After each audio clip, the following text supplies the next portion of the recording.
ತಾರಾ madam start ಮಾಡ್ತೀರಿ? ಹಾ, ಸರ್ವರಿಗೂ ಶರಣ ಶರಣಾರ್ಥಿಗಳು. ಬಸವಾದಿ ಪ್ರಮಥರನ್ನ ಸ್ಮರಿಸುತ್ತ ಮಾತಿನ ಬಲೆಯನ್ನ ಒಡ್ಡಿ ಸಾಮಾಜಿಕರಿಗೆ ಮೋಸ ಮಾಡುವುದು ಎಂದಿಗೂ ಉತ್ತಮವಲ್ಲ. ಸಹೃದಯರು ಎನಿಸಲಾರರು. ಅನುಭಾವಿಗಳು ಸಹೃದಯರು ಸಜ್ಜನರಾಗಬೇಕಂತಾರೆ ಬೇರೆಯವರು ನಮ್ಮ ಸಜ್ಜನರೊಂದಿಗೆ ಒಡನಾಟ ಬಯಸಿ ಅಂತಿರಬೇಕು. ಸಜ್ಜನರ ಸಂಘ ಹೆಜ್ಜೇನು ಸವಿದಂತೆ ಎನ್ನುವ ಮಾತಿನಂತೆ ಇವತ್ತು ವಚನ ಅಧ್ಯಯನ ವೇದಿಕೆ, ಬಸವಾದಿ ಶರಣರ ಚಿಂತನ ಕೂಟ ಹಾಗೂ ಅಕ್ಕನ ಅರಿವು ಸಂಘಟನೆಗಳಿಂದ ಶರಣೆ ರೇಣುಕಾ ಸೋಮನಾಥ್ ಪಾಟೀಲ್ ವಿಜಯಪುರ ಇವರ ತಮ್ಮನಾದ ಬಸವರಾಜ್ ಫಕೀರಪ್ಪ ಮುಳುಗುಂದ್ ಅವರ ಸ್ಮರಣಾರ್ಥ ಏರ್ಪಡಿಸಿರ್ತಕ್ಕಂಥ 362ನೇ ವಿಶೇಷ ದತ್ತಿ ಉಪನ್ಯಾಸಕ್ಕೆ ಸರ್ವರನ್ನ ಸ್ವಾಗತ ಕೋರ್ತೇನೆ. ಸರ್ವರಿಗೂ ಮತ್ತೊಮ್ಮೆ ಶರಣಾರ್ಥಿಗಳು. ಈ ಕಾರ್ಯಕ್ರಮವನ್ನ ವಚನ ಪ್ರಾರ್ಥನೆಯೊಂದಿಗೆ ಶುರು ಮಾಡೋಣ.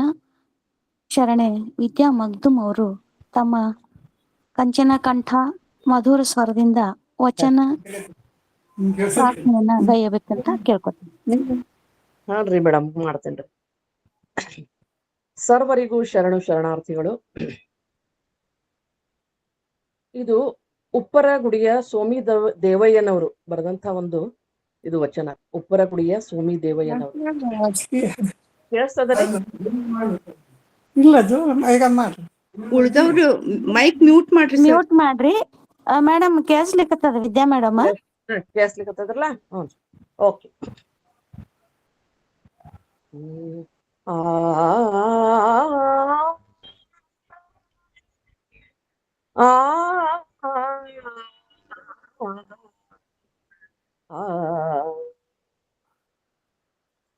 ದಾಸದುಗ್ಗಳೆಯವರ ತವ ನಿಧಿ ಪ್ರಸಾದವ, ದಾಸದುಗ್ಗಳೆಯವರ ತವ ನಿಧಿ ಪ್ರಸಾದವ ಕೊಂಡೆನಯ್ಯ ಕೊಂಡೆನಯ್ಯ.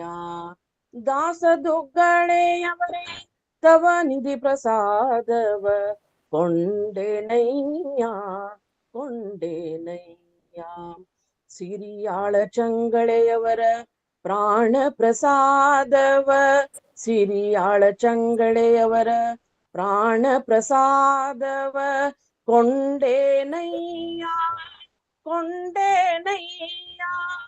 ದಾಸದುಗ್ಗಳೆಯವರ ತವ ನಿಧಿ ಪ್ರಸಾದವ ಕೊಂಡೆನಯ್ಯ ಕೊಂಡೆನಯ್ಯ. ಸಿಂಧು ಬಲ್ಲಾಳವರ ಸಮತಾ ಪ್ರಸಾದವ, ಸಿಂಧು ಬಲ್ಲಾಳವರ ಸಮತಾ ಪ್ರಸಾದವ ಕೊಂಡೆನಯ್ಯ ಕೊಂಡೆನಯ್ಯ. ಬಿಬ್ಬ ಬಾಚಯ್ಯಂಗ ಸಮಯ ಪ್ರಸಾದ, ಬಿಬ್ಬ ಬಾಚಯ್ಯಗಳ ಸಮಯ ಪ್ರಸಾದವ ಕೊಂಡೆನಯ್ಯ ಕೊಂಡೆನಯ್ಯ ಕೊಂಡೆನಯ್ಯ. ದಾಸದುಗ್ಗಳೆಯವರ ತವ ನಿಧಿ ಪ್ರಸಾದವ ಕೊಂಡೆನಯ್ಯ ಕೊಂಡೆನಯ್ಯ. ಮಹಾದೇವಿಯಕ್ಕಗಳ ಜ್ಞಾನ ಪ್ರಸಾದವ, ಮಹಾದೇವಿಯಕ್ಕಗಳ ಜ್ಞಾನ ಪ್ರಸಾದವ ಕೊಂಡೆನಯ್ಯ ಕೊಂಡೆನಯ್ಯ. ನೀಲಲೋಚನೆಯಮ್ಮನವರೇ ನಿರ್ವಯಲ ಪ್ರಸಾದವ, ನೀಲಲೋಚನೆಯಮ್ಮನವರೇ ನಿರ್ವಯಲ ಪ್ರಸಾದವ ಕೊಂಡೆನಯ್ಯ ಕೊಂಡೆನಯ್ಯ ಕೊಂಡೆನಯ್ಯ. ದಾಸದುಗ್ಗಳೆಯವರ ತವ ನಿಧಿ ಪ್ರಸಾದವ ಕೊಂಡೆನಯ್ಯ ಕೊಂಡೆನಯ್ಯ. ಇಂತಿ 770 ಅಮರ ಗಣಗಳ, ಇಂತಿ 770 ಅಮರ ಗಣಗಳ ಒಕ್ಕುಮಿಕ್ಕು ಬಯಲ ಪ್ರಸಾದವ ಕೊಂಡು ವಕ್ಕು ಮಿಕ್ಕು ಬಯಲ ಪ್ರಸಾದವ ಕೊಂಡು ಬದುಕಿದೆನು ಕಾಣ ಗಾರುಡೇಶ್ವರ ಬದುಕಿದೆನು ಕಾಣ ಗಾರುಡೇಶ್ವರ ಬದುಕಿದೆನು ಕಾಣ ಬದುಕಿದೆನು ಕಾಣ ಗಾರುಡೇಶ್ವರ ಗಾರುಡೇಶ್ವರ ದಾಸದುಗ್ಗಳೆಯವರೇ ತವ ನಿಧಿ ಪ್ರಸಾದವ ದಾಸದುಗ್ಗಳೆಯವರ ತವ ನಿಧಿ ಪ್ರಸಾದವ ಕೊಂಡೆನಯ್ಯ ಕೊಂಡೆನಯ್ಯ ಕೊಂಡೆನಯ್ಯ ಕೊಂಡೆನಯ್ಯ ಕೊಂಡೆನಯ್ಯ. ಸರ್ವರಿಗೂ ಅನಂತ ಶರಣಾರ್ಥಿಗಳು. ಮೇಡಮ್ ತುಂಬಾ ಚೆನ್ನಾಗಿ ಪ್ರಾರ್ಥನೆ ಮಾಡಿದ್ರಿ. ಪ್ರತಿ ವಾರವೂ ತಾವು ಹೊಸ ಹೊಸ ವಚನಗಳನ್ನ ರಾಗ ಸಂಯೋಜನೆ ಮಾಡಿ ಪ್ರಸ್ತುತ ಪಡಿಸ್ತಾ ಇದ್ದೀರಿ. ತಮ್ಗೆ ವೇದಿಕೆ ಪರವಾಗಿ ಧನ್ಯವಾದಗಳು. ಈಗ ಸ್ವಾಗತ, ಪ್ರಾಸ್ತಾವಿಕ ಹಾಗೂ ಪರಿಚಯವನ್ನ ಮಾಡಿಕೊಡ್ಲಿದ್ದಾರೆ ಶರಣೆ ಪ್ರೇಮಾದೇವಿ ಅನ್ನಿಗೇರಿಯವರು.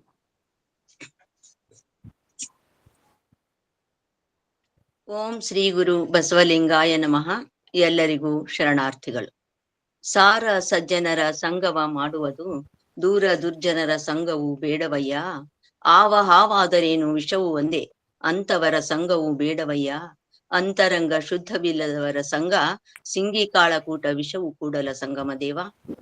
ಬಸವಾದಿ ಶರಣರನ್ನು ಸ್ಮರಿಸುತ್ತಾ ವಚನ ಅಧ್ಯಯನ ವೇದಿಕೆ, ಬಸವಾದಿ ಶರಣರ ಚಿಂತನ ಕೂಟ ಹಾಗೂ ಅಕ್ಕನ ಅರಿವಿನ ಸಂಘಟನೆಗಳಿಂದ ಶರಣೆ ರೇಣುಕಾ ಸೋಮನಾಥ್ ಪಾಟೀಲ್ ವಿಜಯಪುರ್ ಇವರ ತಮ್ಮನಾದ ಲಿಂಗೈಕ್ಯ ಶ್ರೀ ಬಸವರಾಜ್ ಫಕೀರಪ್ಪ ಮುಳುಗುಂದ್ ಅವರ ಸ್ಮರಣಾರ್ಥ ಏರ್ಪಡಿಸಿದ 362ನೆಯ ವಿಶೇಷ ದತ್ತಿ ಉಪನ್ಯಾಸಕ್ಕೆ ತಮ್ಮೆಲ್ಲರನ್ನೂ ಆದರದಿಂದ ಸ್ವಾಗತಿಸಿ ಅತಿಥಿ ಹಾಗೂ ದಾಸೋಹಿಗಳನ್ನು ಪರಿಚಯಿಸುವ ಸೌಭಾಗ್ಯ ನನ್ನದೆಂದು ಭಾವಿಸುವೆ.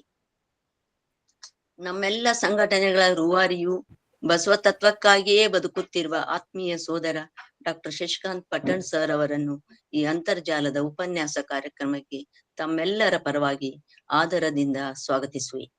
ಇಂದು ನಮ್ಮ ನಾಡಿನ ಆರಾಧ್ಯ ದೈವವೇ ಆದ ಪೂಜ್ಯರಾದ ಶ್ರೀ ದೊಡ್ಡಪ್ಪ ಅಪ್ಪ ಅವರನ್ನು ಕುರಿತು ಉಪನ್ಯಾಸ ನೀಡುತ್ತಿರುವ ಶ್ರೀ ದಿವಾಕರ್ ಎಸ್ ಸರ್ ಅವರನ್ನು ನಿವೃತ್ತ ಅಪರ ನಿರ್ದೇಶಕರು, ಅಡಿಷನಲ್ ಡೈರೆಕ್ಟರ್, ವಿಭಾಗೀಯ ಕಚೇರಿ ಬೆಳಗಾವಿ ಇವರಿಗೂ ಕೂಡ ನಮ್ಮ ಸಂಘಟನೆಗಳ ಪರವಾಗಿ ತುಂಬು ಹೃದಯದಿಂದ ಸ್ವಾಗತಿಸುವೆ.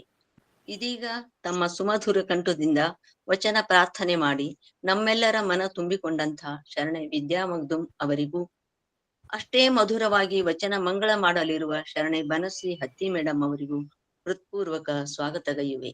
ಈ ಕಾರ್ಯಕ್ರಮ ನಿರ್ವಹಣೆ ಮಾಡುತ್ತಿರುವ ಶರಣೆ ಸೋದರಿ ಡಾಕ್ಟರ್ ತಾರಾ BN ಮೇಡಮ್ ಅವರಿಗೂ, ಶರಣ ಸಮರ್ಪಣೆ ಮಾಡುತ್ತಿರುವ ಆತ್ಮೀಯ ಸೋದರಿ ಶರಣೆ ಪುಷ್ಪಾ ಪಾಟೀಲ್ ಮೇಡಮ್ ಅವರಿಗೂ, ತಾಂತ್ರಿಕ ಸಹಾಯ ನೀಡುತ್ತಿರುವ ಶರಣ ಸೋದರಿಯರಾದ ಡಾಕ್ಟರ್ ದಾನಮ್ಮ ಜಳಕಿ, ಡಾಕ್ಟರ್ ಜಯಶ್ರೀ ಪಟ್ಟಣ್ ಅವರಿಗೂ, ಸೋದರರಾದ ಶ್ರೀ ರುದ್ರಮೂರ್ತಿ ಪ್ರಭು ಸರ್ ಹಾಗೂ ಡಾಕ್ಟರ್ ರಾಜಣ್ಣ ಸರ್ ಅವರಿಗೂ ಈ ಅಂತರ್ಜಾಲ ಕೂಟಕ್ಕೆ ಆದರದಿಂದ ತಮ್ಮೆಲ್ಲರ ಪರವಾಗಿ ಸ್ವಾಗತಿಸುವೆ. ಈ ಕಾರ್ಯಕ್ರಮದ ಸಂಯೋಜಕರಾದಂಥ ಡಾಕ್ಟರ್ ಅಶೋಕ್ ಆಲೂರ್ ಸರ್, ಶರಣೆ ವಿಜಯಕ್ಕ ಅಂಗಡಿ, ಶರಣೆ ಬಸಮ್ಮ ಭರಮಶೆಟ್ಟಿ, ಶರಣೆ ನಳಿನಿ ಮಹಾಗಾಂವ್ಕರ್, ಶರಣೆ ವಿಜಯ ಪಾಟೀಲ್, ಶರಣೆ ಗೌರಿ ಕುರ್ಸದ್ ಅವರನ್ನು ಹಾಗೂ ಸಂಘಟಕರಾದಂಥ ಶರಣೆ ಪ್ರೊಫೆಸರ್ ಶಾರದಮ್ಮ ಪಾಟೀಲ್ ಮೇಟಿ ಮೇಡಮ್, ಶರಣೆ ಗೌರಮ್ಮ ನಾಶಿ, ಶರಣೆ ಸುಧಾ ಪಾಟೀಲ್ ಎಲ್ಲರಿಗೂ ಗೌರವ ಆದರಗಳಿಂದ ಸ್ವಾಗತಿಸುವೆ. ಉಪನ್ಯಾಸ ಆಲಿಸಲು ಬಂದ ಎಲ್ಲ ಶರಣ ಬಂಧುಗಳಿಗೂ ಹೃತ್ಪೂರ್ವಕವಾಗಿ ಮತ್ತೊಮ್ಮೆ ಮಗದೊಮ್ಮೆ ಸ್ವಾಗತಿಸುವೆ. ಇನ್ನು ಪೂಜ್ಯರಾದ ಶ್ರೀ ದೊಡ್ಡಪ್ಪ ಅಪ್ಪ ಅವರನ್ನು ಕುರಿತು ಉಪನ್ಯಾಸ ನೀಡುತ್ತಿರುವ ಶ್ರೀ ದಿವಾಕರ್ ಎಸ್ ಸರ್ ಅವರು ಇತಿಹಾಸದಲ್ಲಿ MA ಪದವೀಧರರಾಗಿದ್ದು ಸರಕಾರಿ ಸೇವೆಯಲ್ಲಿ ವಿವಿಧ ಹುದ್ದೆಗಳನ್ನು ನಿರ್ವಹಿಸುತ್ತಾ 2020ರಲ್ಲಿ ಅಪರ ನಿರ್ದೇಶಕರಾಗಿ ವಿಭಾಗೀಯ ಕಚೇರಿ ಬೆಳಗಾವಿಯಿಂದ ನಿವೃತ್ತಿ ಹೊಂದಿದ್ದಾರೆ. ಅವರು ನಿಭಾಯಿಸಿದ ಹುದ್ದೆಗಳು ಹಾಗೂ ಹೆಚ್ಚಿನ ಹೊಣೆಗಾರಿಕೆಗಳನ್ನು ಗಮನಿಸಿದಾಗ ಸರ್ ಅವರ ಆಡಳಿತ ಅನುಭವ ಕಂಡು ಆಶ್ಚರ್ಯವಾಗುವುದು. ಆದರೆ ಕಾಲದ ಮಿತಿಯನ್ನು ಗಮನದಲ್ಲಿಟ್ಟು ಮುಖ್ಯವಾದುದು ಹಾಗೂ ಸಂಕ್ಷಿಪ್ತವಾಗಿ ಹೇಳಬಯಸುವೆ. ಮುಖ್ಯವಾಗಿ ಸರ್ ಅವರು ಸಹಾಯಕ ನಿಯಂತ್ರಕರಾಗಿ ಸೆಕೆಂಡರಿ ಲೆವೆಲ್ ಅಭಿವೃದ್ಧಿ ಯೋಜನೆ ಹಾಗೂ ಸ್ಥಳೀಯ ಲೆಕ್ಕ ಪರಿಶೋಧನಾಲಯದಲ್ಲಿ ಕೆಲಸ ಮಾಡಿದ್ದಾರೆ. ಮುಖ್ಯ ಲೆಕ್ಕಾಧಿಕಾರಿಯಾಗಿ KBJNL ಭೀಮರಾಯನಗುಡಿಯಲ್ಲಿ ಹಾಗೂ ಜಿಲ್ಲಾ ಪಂಚಾಯತ್ ಗುಲ್ಬರ್ಗಾದಲ್ಲಿ ಸೇವೆ ಸಲ್ಲಿಸಿದ್ದಾರೆ.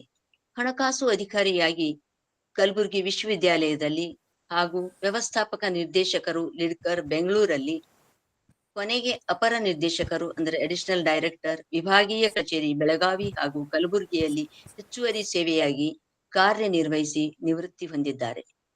ಹೆಚ್ಚುವರಿ ಹೊಣೆಗಾರಿಕೆಗಳಾಗಿ ಇನ್ನೂ ಅನೇಕ ಹುದ್ದೆಗಳನ್ನು ಅವರು ನಿಭಾಯಿಸಿದ್ದಾರೆ. ಇವರು ತಮ್ಮ ಸೇವೆಗೆ ಅನುಸರಿಸಿ ಬೆಂಗಳೂರು, ಮೈಸೂರು, ದೆಹಲಿಗಳಲ್ಲಿ ಪಡೆದ ತರಬೇತಿಗಳನ್ನು ನುಡಿದರೆ ಅದೇ ಒಂದು ದೊಡ್ಡ ಲಿಸ್ಟ್ ಆಗುವುದು. ಆಡಳಿತದಲ್ಲಿ ಸರ್ ಅವರು ಮಾಡಿದ ಸಾಧನೆಗಳು ಮಾತ್ರ ಅಪಾರ. ಗುಲ್ಬರ್ಗಾ ಸ್ಥಳೀಯ ಲೆಕ್ಕ ಪರಿಶೋಧನಾ ವಲಯದಲ್ಲಿ ಕಾರ್ಯನಿರ್ವಹಿಸುವಾಗ ಸುಮಾರು 15 ವರ್ಷಗಳಿಂದ ಬಾಕಿ ಇರುವ ಪರಿಶೋಧನೆಗಳನ್ನು ಪೂರ್ಣಗೊಳಿಸಿ ಹಣ ದುರುಪಯೋಗ ಮಾಡಿದ ಅಧಿಕಾರಿಗಳ ವಿರುದ್ಧ ಕ್ರಮ ಕೈಗೊಳ್ಳಲು ಸರ್ಕಾರಕ್ಕೆ ಶಿಫಾರಸು ಮಾಡಿದ್ದರು.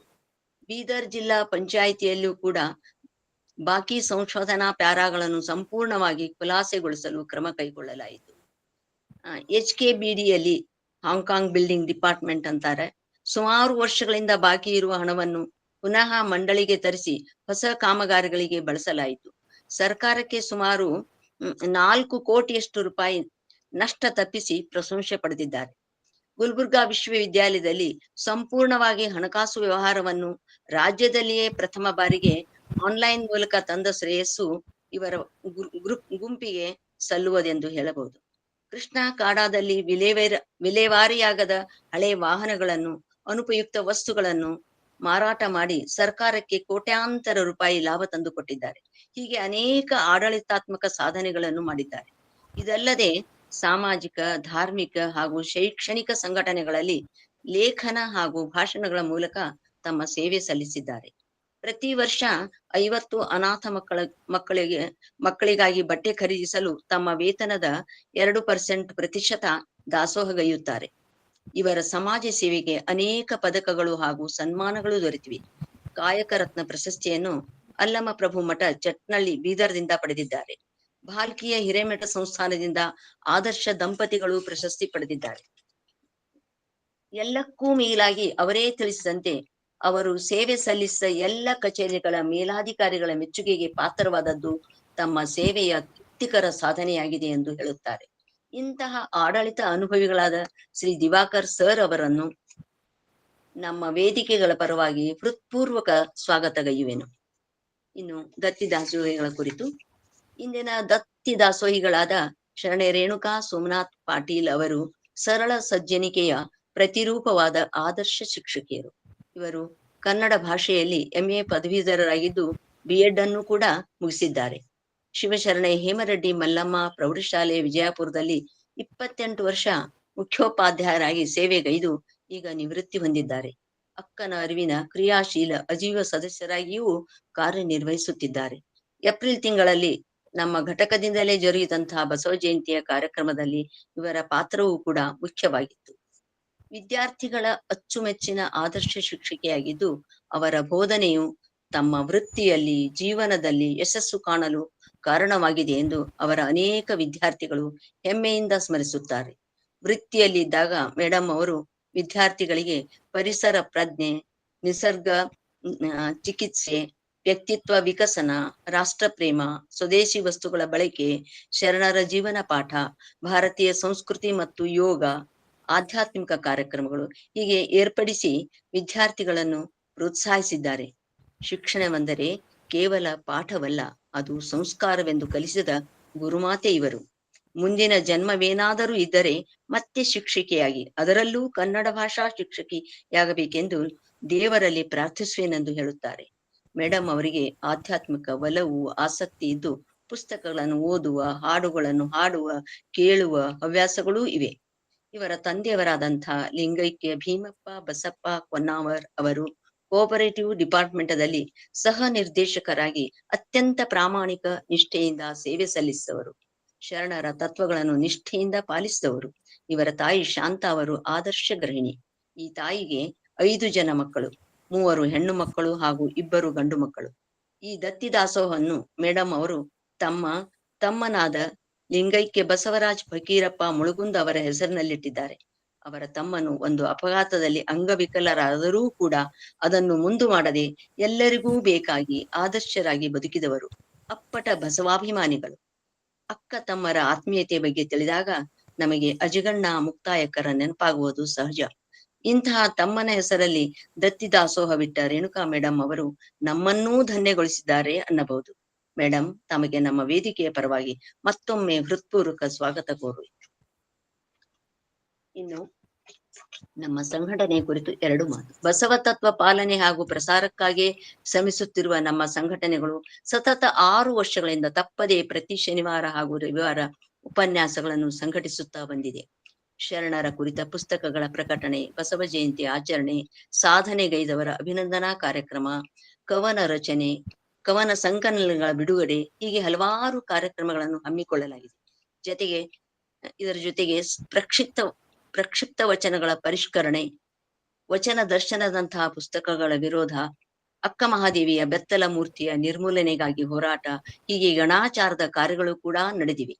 ಮುಖ್ಯವಾಗಿ ಸೋದರ ಡಾಕ್ಟರ್ ಶಶಿಕಾಂತ್ ಪಟ್ಟಣ್ ಸರ್ ಅವರ ಮಾರ್ಗದರ್ಶನದಲ್ಲಿ ಬಸವ ಭಕ್ತರ ಸಹಾಯ ಸಹಕಾರಗಳಿಂದ ಹೆಚ್ಚಿನ ಕಾರ್ಯಗಳನ್ನು ಮಾಡುವ ಉದಾತ್ತ ಧ್ಯೇಯಗಳಿವೆ ಎಂದು ಹೇಳಬಯಸುತ್ತೇನೆ.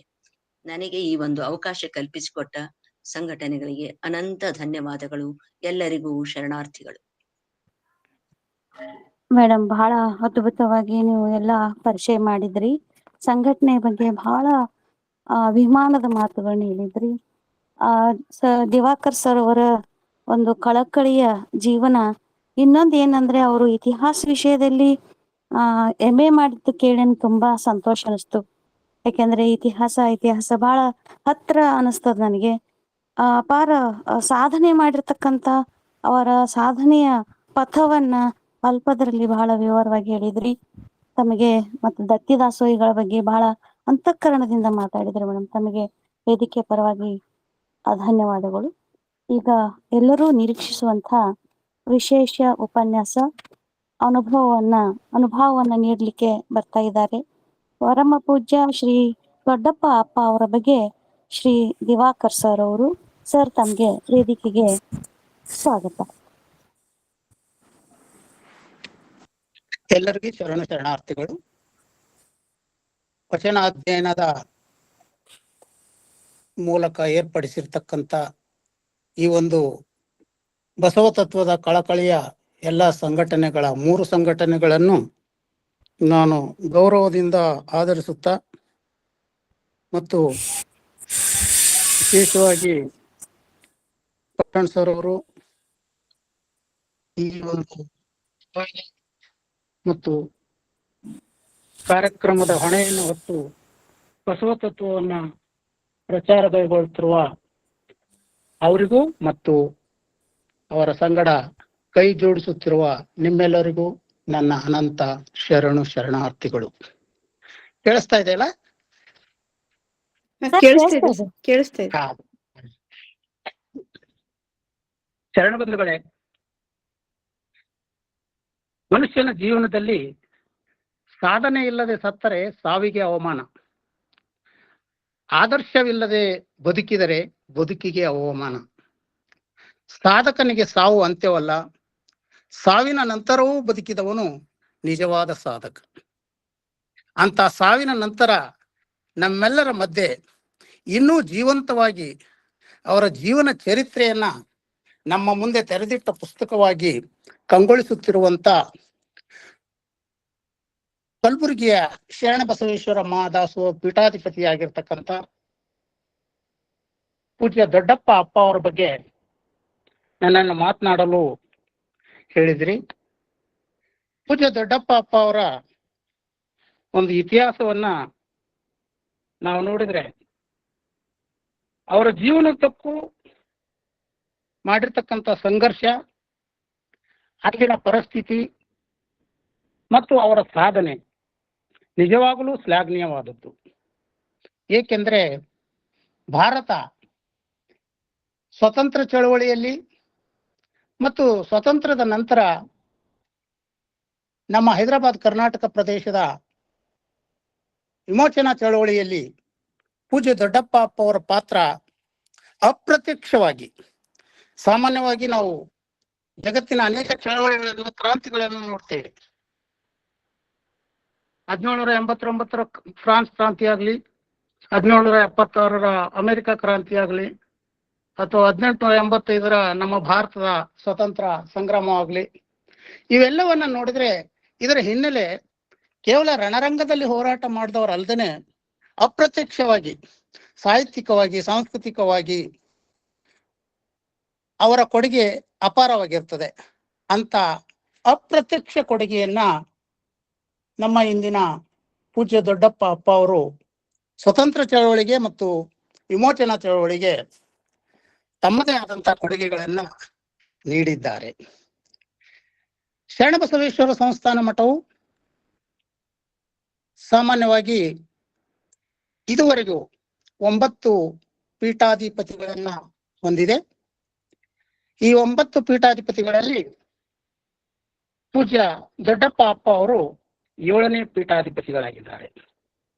ಮೊದಲನೆಯವರು ಮಹಾದಾಸೋಹಿ ಶರಣಬಸವೇಶ್ವರರು, 2ನೇವರು ಆದಿ ದೊಡ್ಡಪ್ಪ ಶರಣರು, 3ನೇವರು ಶರಣಬಸವೇಶ್ವರರು, 4ನೇವರು ಬಸವಣ್ಣಪ್ಪ ಅಪ್ಪ, 5ನೇವರು ಲಿಂಗಬಸವಪ್ಪ ಅಪ್ಪ, 6ನೇವರು 3ನೇ ಶರಣಬಸವಪ್ಪ ಅಪ್ಪ, 7ನೇವರೇ ಪೂಜ್ಯ ದೊಡ್ಡಪ್ಪ ಅಪ್ಪ. ದೊಡ್ಡಪ್ಪ ಅಪ್ಪ ಅವರ ಮೂಲ ಹೆಸರು ಶಿವಲಿಂಗಪ್ಪ ಅಂತ. ಇವರು 2/9/1895 ಜನಿಸಿರ್ತಾರೆ. ಅವರು ಕೇವಲ 8 ವರ್ಷದಲ್ಲಿ ಇರುವಾಗಲೇನೆ, ಅಂದ್ರೆ 1903 ಮಹಾದಾಸೋಹದ ಪೀಠಾಧಿಪತಿಗಳಾಗಿ ಅಧಿಕಾರವನ್ನ ಸ್ವೀಕರಿಸ್ತಾರೆ. ದೊಡ್ಡಪ್ಪ ಅಪ್ಪ ಅವರಿಗೆ 2 ಹೆಂಡರು. ಇವರ ತಂದೆ ಪುಣ್ಯವಂತಪ್ಪ, ತಾಯಿ ನಿಂಬೆವ್ವ. ಹೆಂಡತಿಯರ ಹೆಸರು ಮೊದಲನೆಯವರು ಪಂಚಮ ತಾಯಿ, 2ನೇವರು ಗೋದು ತಾಯಿ. ಪಂಚಮ ಅವರು ಮದುವೆಯಾದ ಕೆಲವೇ ವರ್ಷಗಳಲ್ಲಿ ಲಿಂಗೈಕ್ಯರಾಗಿದ್ದರಿಂದ 2ನೇ ಅವರು ಅವರ ತಂಗಿ, ಅಂದ್ರೆ ದೊಡ್ಡಪ್ಪನ ಮಗಳಾದ ಗೋದು ತಾಯಿ, ನಾನು ನಿಧನನಾದ್ರೆ ನನ್ನ ತಂಗಿಯನ್ನೇ ನೀವು ಮದುವೆ ಆಗಬೇಕು ಅಂತ ಇವರನ್ನ ಕೇಳಿಕೊಂಡಿದ್ದ ಕಾರಣಕ್ಕಾಗಿ ಗೋದು ತಾಯಿಯವರನ್ನ ಪೂಜ್ಯ ದೊಡ್ಡಪ್ಪ ಅಪ್ಪ ಅವರು ಮದುವೆ ಆಗ್ತಾರೆ. ಪಂಚಮರು ಕೆಲವೇ ವರ್ಷಗಳಲ್ಲಿ ನಿಧನರಾದಾಗ ಅವರಿಗೆ ಮೊದಲು ಒಂದು ಮಗುವಾಗಿರ್ತದೆ. ಆ ಮಗುವಿನ ಹೆಸರು ಮಹಾದೇವಿ. ಆ ಮಹಾದೇವಿ ಕೂಡ ತನ್ನ 14ನೇ ವಯಸ್ಸಿನಲ್ಲಿಯೇ ಕಾಲರಾ ರೋಗದಿಗೆ ತುತ್ತಾಗಿ ನಿಧನರಾಗ್ತಾರೆ. ತದನಂತರ ಗೋದು ತಾಯಿ ದೊಡ್ಡಪ್ಪ ಅಪ್ಪ ಅವರು ಕುಂಬು ಜೀವನವನ್ನ 1921ರಿಂದ 1971ರವರೆಗೆ ಶಾಂತಿಯುತ ಸಂಸಾರದ ಜೀವನವನ್ನ ನಡೆಸ್ತಾರೆ. ಅವರಿಗೆ 5 ಜನ ಮಕ್ಕಳು. ಮೊದಲನೆಯವರು ಚನ್ನಬಸಮ್ಮ, 2ನೇವರು ನೀಲಮ್ಮ, 3ನೇವರು ಶರಣಬಸಪ್ಪ ಅಪ್ಪ, ಹಿಂದಿನ ಪೀಠಾಧಿಪತಿಗಳು, ಮತ್ತು ಅವರ ಸಹೋದರ ಬಸವರಾಜಪ್ಪ ಅಪ್ಪ, ಮತ್ತು 5ನೇವರು ಪಂಚಮ ಅಂತ. ಇಂಥ ಐತಿಹಾಸಿಕ ಕೌಟುಂಬಿಕ ಹಿನ್ನೆಲೆಯನ್ನು ಹೊಂದಿರತಕ್ಕಂಥ ದೊಡ್ಡಪ್ಪ ಅಪ್ಪ ಅವರು ಅವರ ಬಾಲ್ಯದಿಂದಲೇ ಅವರಿಗೆ ಈ ಚಳವಳಿ ಮತ್ತು ಸಾಮಾಜಿಕ ಸುಧಾರಣೆ ಬಗ್ಗೆ ಒಲವು ಇತ್ತು ಅಂತ, ಯಾವಾಗಲೂ ಬೆಳೆಯುವ ಪೈರು ಮೊಳಕೆಯಲ್ಲಿ ಅನ್ನುವಂತೆ ಅವರ ಮನಸ್ಸಿನಲ್ಲಿ ಅವರ ಹುಟ್ಟುತ್ತಲೇನೆ ಚಳವಳಿಯ ವ್ಯಕ್ತಿತ್ವ ರೂಢಿಸಿಕೊಂಡು ಬಂದಿದ್ರು ಅನ್ನೋದರಲ್ಲಿ ಯಾವುದೇ ಉತ್ಪ್ರೇಕ್ಷೆ ಅಲ್ಲ ಅಂತ ನನಗನ್ನಿಸ್ತದೆ. ಇಂಥ ಸಂದರ್ಭದಲ್ಲಿ ಪೂಜ್ಯ ದೊಡ್ಡಪ್ಪ ಅಪ್ಪ ಅವರು ಅಧಿಕಾರ ವಹಿಸಿಕೊಂಡಾಗ ಅಂದಿನ ಹೈದರಾಬಾದ್ ರಾಜ್ಯದಲ್ಲಿ 1911ರಲ್ಲಿ ಮೀರ್ ಉಸ್ಮಾನ್ ಅಲಿ ಖಾನ್ ಎಂಬುವರು ಅಲ್ಲಿನ ನಿಜಾಮರಾಗಿ ಅಧಿಕಾರಕ್ಕೆ ಬರ್ತಾರೆ. ಮೀರ್ ಉಸ್ಮಾನ್ ಅಲಿ ಖಾನ್ ಒಳ್ಳೆ ವ್ಯಕ್ತಿಯಾಗಿದ್ರು, ಆದ್ರೆ ಅವನ ಆಡಳಿತದ ಬಗ್ಗೆ ಆಗಲಿ, ರಾಜ್ಯದ ಜನತೆಯ ಆಗುಹೋಗುಗಳ ಬಗ್ಗೆ ಆಗಲಿ ಅವರಿಗೆ ಯಾವುದೇ ರೀತಿಯ ಕಳಕಳಿ ಇರಲಿಲ್ಲ. ಈ ಒಂದು ಸಂದರ್ಭದಲ್ಲಿ ಕೆಳಗಿನ ಅಧಿಕಾರಿಗಳು, ಪ್ರಾಂತೀಯ ಅಧಿಕಾರಿಗಳು ದುರಾಡಳಿತಕ್ಕೆ ಆಸ್ಪದವನ್ನು ಕೊಟ್ಟು ರಾಜನ ಒಂದು ನಿರ್ಲಕ್ಷ್ಯತನದಿಂದ ಇಲ್ಲಿಯ ಸ್ಥಳೀಯರೇ ಹೆಚ್ಚಿನ ಅಧಿಕಾರವನ್ನ ಚಲಾಯಿಸಲು ಪ್ರಾರಂಭಿಸಿದ್ರು. ಅದ್ರ ಜೊತೆಗೆ ಇಡೀ ಪ್ರಾಂತದಲ್ಲಿ ಸ್ಥಳೀಯರಿಗೆ ಹೆಚ್ಚಿನ ಕಿರುಕುಳವನ್ನು ಕೊಡೋದಾಗೂ ಮತ್ತು ಹಿಂದೂ ಮುಸ್ಲಿಂ ಎನ್ನುವಂತ ಭಾವನೆಯನ್ನ ಜನತೆಯಲ್ಲಿ ಹುಟ್ಟಿಸಿ ಅರಾಜಕತೆ ಮತ್ತು ಮತಾಂಧತೆ ಉದ್ವಿಗ್ನಗೊಳಿಸಿದ್ರು. ಇಂಥ ಸಂದರ್ಭವನ್ನ ಮನಗಂಡಂತ ದೊಡ್ಡಪ್ಪ ಅಪ್ಪ ಅವರು ಕೇವಲ 22 ವರ್ಷ ಇರ್ತದೆ, ಅವರು ಇನ್ನೂ ಚಿಕ್ಕವರು. ಆವಾಗಲೇ ಈ ದಬ್ಬಾಳಿಕೆಯಿಂದ ಮುಕ್ತಿಗೊಳಿಸುವುದು, ನಮ್ಮ ಜನಾಂಗವನ್ನು ಮುಕ್ತಿಗೊಳಿಸುವುದು ಹೇಗೆ ಎನ್ನುವಂತ ಒಂದು ದೃಢ ಸಂಕಲ್ಪವನ್ನು ಕೈಗೊಂಡು ಅವರು ತಮ್ಮದೇ ಆದಂತ ರೀತಿಯಲ್ಲಿ ಈ ಉಸ್ಮಾನ್ ಅಲಿ ಖಾನ್ ಅವರು ಹಿಂದೂಗಳಲ್ಲಿ ಭೇದ ಭಾವ ಹುಟ್ಟಿಸುವಂತ ಕಾರ್ಯಕ್ರಮವನ್ನು ನಿರೂಪಿಸಿ ಹಿಂದೂಗಳು ಯಾವುದೇ ಧಾರ್ಮಿಕ ಕಾರ್ಯಗಳಾಗ್ಲಿ ಮತ್ತು ಧಾರ್ಮಿಕ ಸಂಘಟನೆಗಳಾಗ್ಲಿ ಧಾರ್ಮಿಕ ಕಾರ್ಯಕ್ರಮದಲ್ಲಿ ಜನಗಳನ್ನು ಕೂಡಿಸುವುದಾಗ್ಲಿ ಒಂದೆಡೆ ಸೇರಿ ಯಾವುದಾದ್ರೂ ಒಂದು ಕಾರ್ಯಕ್ರಮವನ್ನ ರಾಜನ ವಿರುದ್ಧ ಆಗ್ಲಿ ಧರ್ಮದ ವಿರುದ್ಧ ಆಗ್ಲಿ ಮಾತನಾಡಕೂಡದು ಎನ್ನುವಂತ ಅತ್ಯಂತ ಕಠಿಣವಾದ ಕಟ್ಟಳೆಗಳನ್ನ ಹಿಂದೂ ಪ್ರಜೆಗಳ ಮೇಲೆ ವಿಶೇಷವಾಗಿ ಹೇರ್ತಾರೆ. ಇದರಿಂದ ಮನಗಂಡಂತ ದೊಡ್ಡಪ್ಪ ಅಪ್ಪ ಅವರು ಅಂದಿನ ಒಂದು ಆ ನಿಜಾಮನ ನೀತಿಯಲ್ಲಿ ಕೇವಲ ಧಾರ್ಮಿಕ ಚಟುವಟಿಕೆಗಳಿಗೆ ಮತ್ತು ಫಂಕ್ಷನ್ಗಳಿಗೆ ಮಾತ್ರ ನಿರ್ಬಂಧ ಇದ್ದಿತ್ತು. ಆದರೆ ಅವರ ಒಂದು ನಮ್ಮ ಸುದೈವ ಎನ್ನುವಂತೆ ಸಾಂಸ್ಕೃತಿಕ ಚಟುವಟಿಕೆಗಳಿಗೆ ಅಷ್ಟೊಂದು ನಿರ್ಬಂಧ ಇರಲಿಲ್ಲ. ಸಾಂಸ್ಕೃತಿಕ ಚಟುವಟಿಕೆ ಅಂದ್ರೆ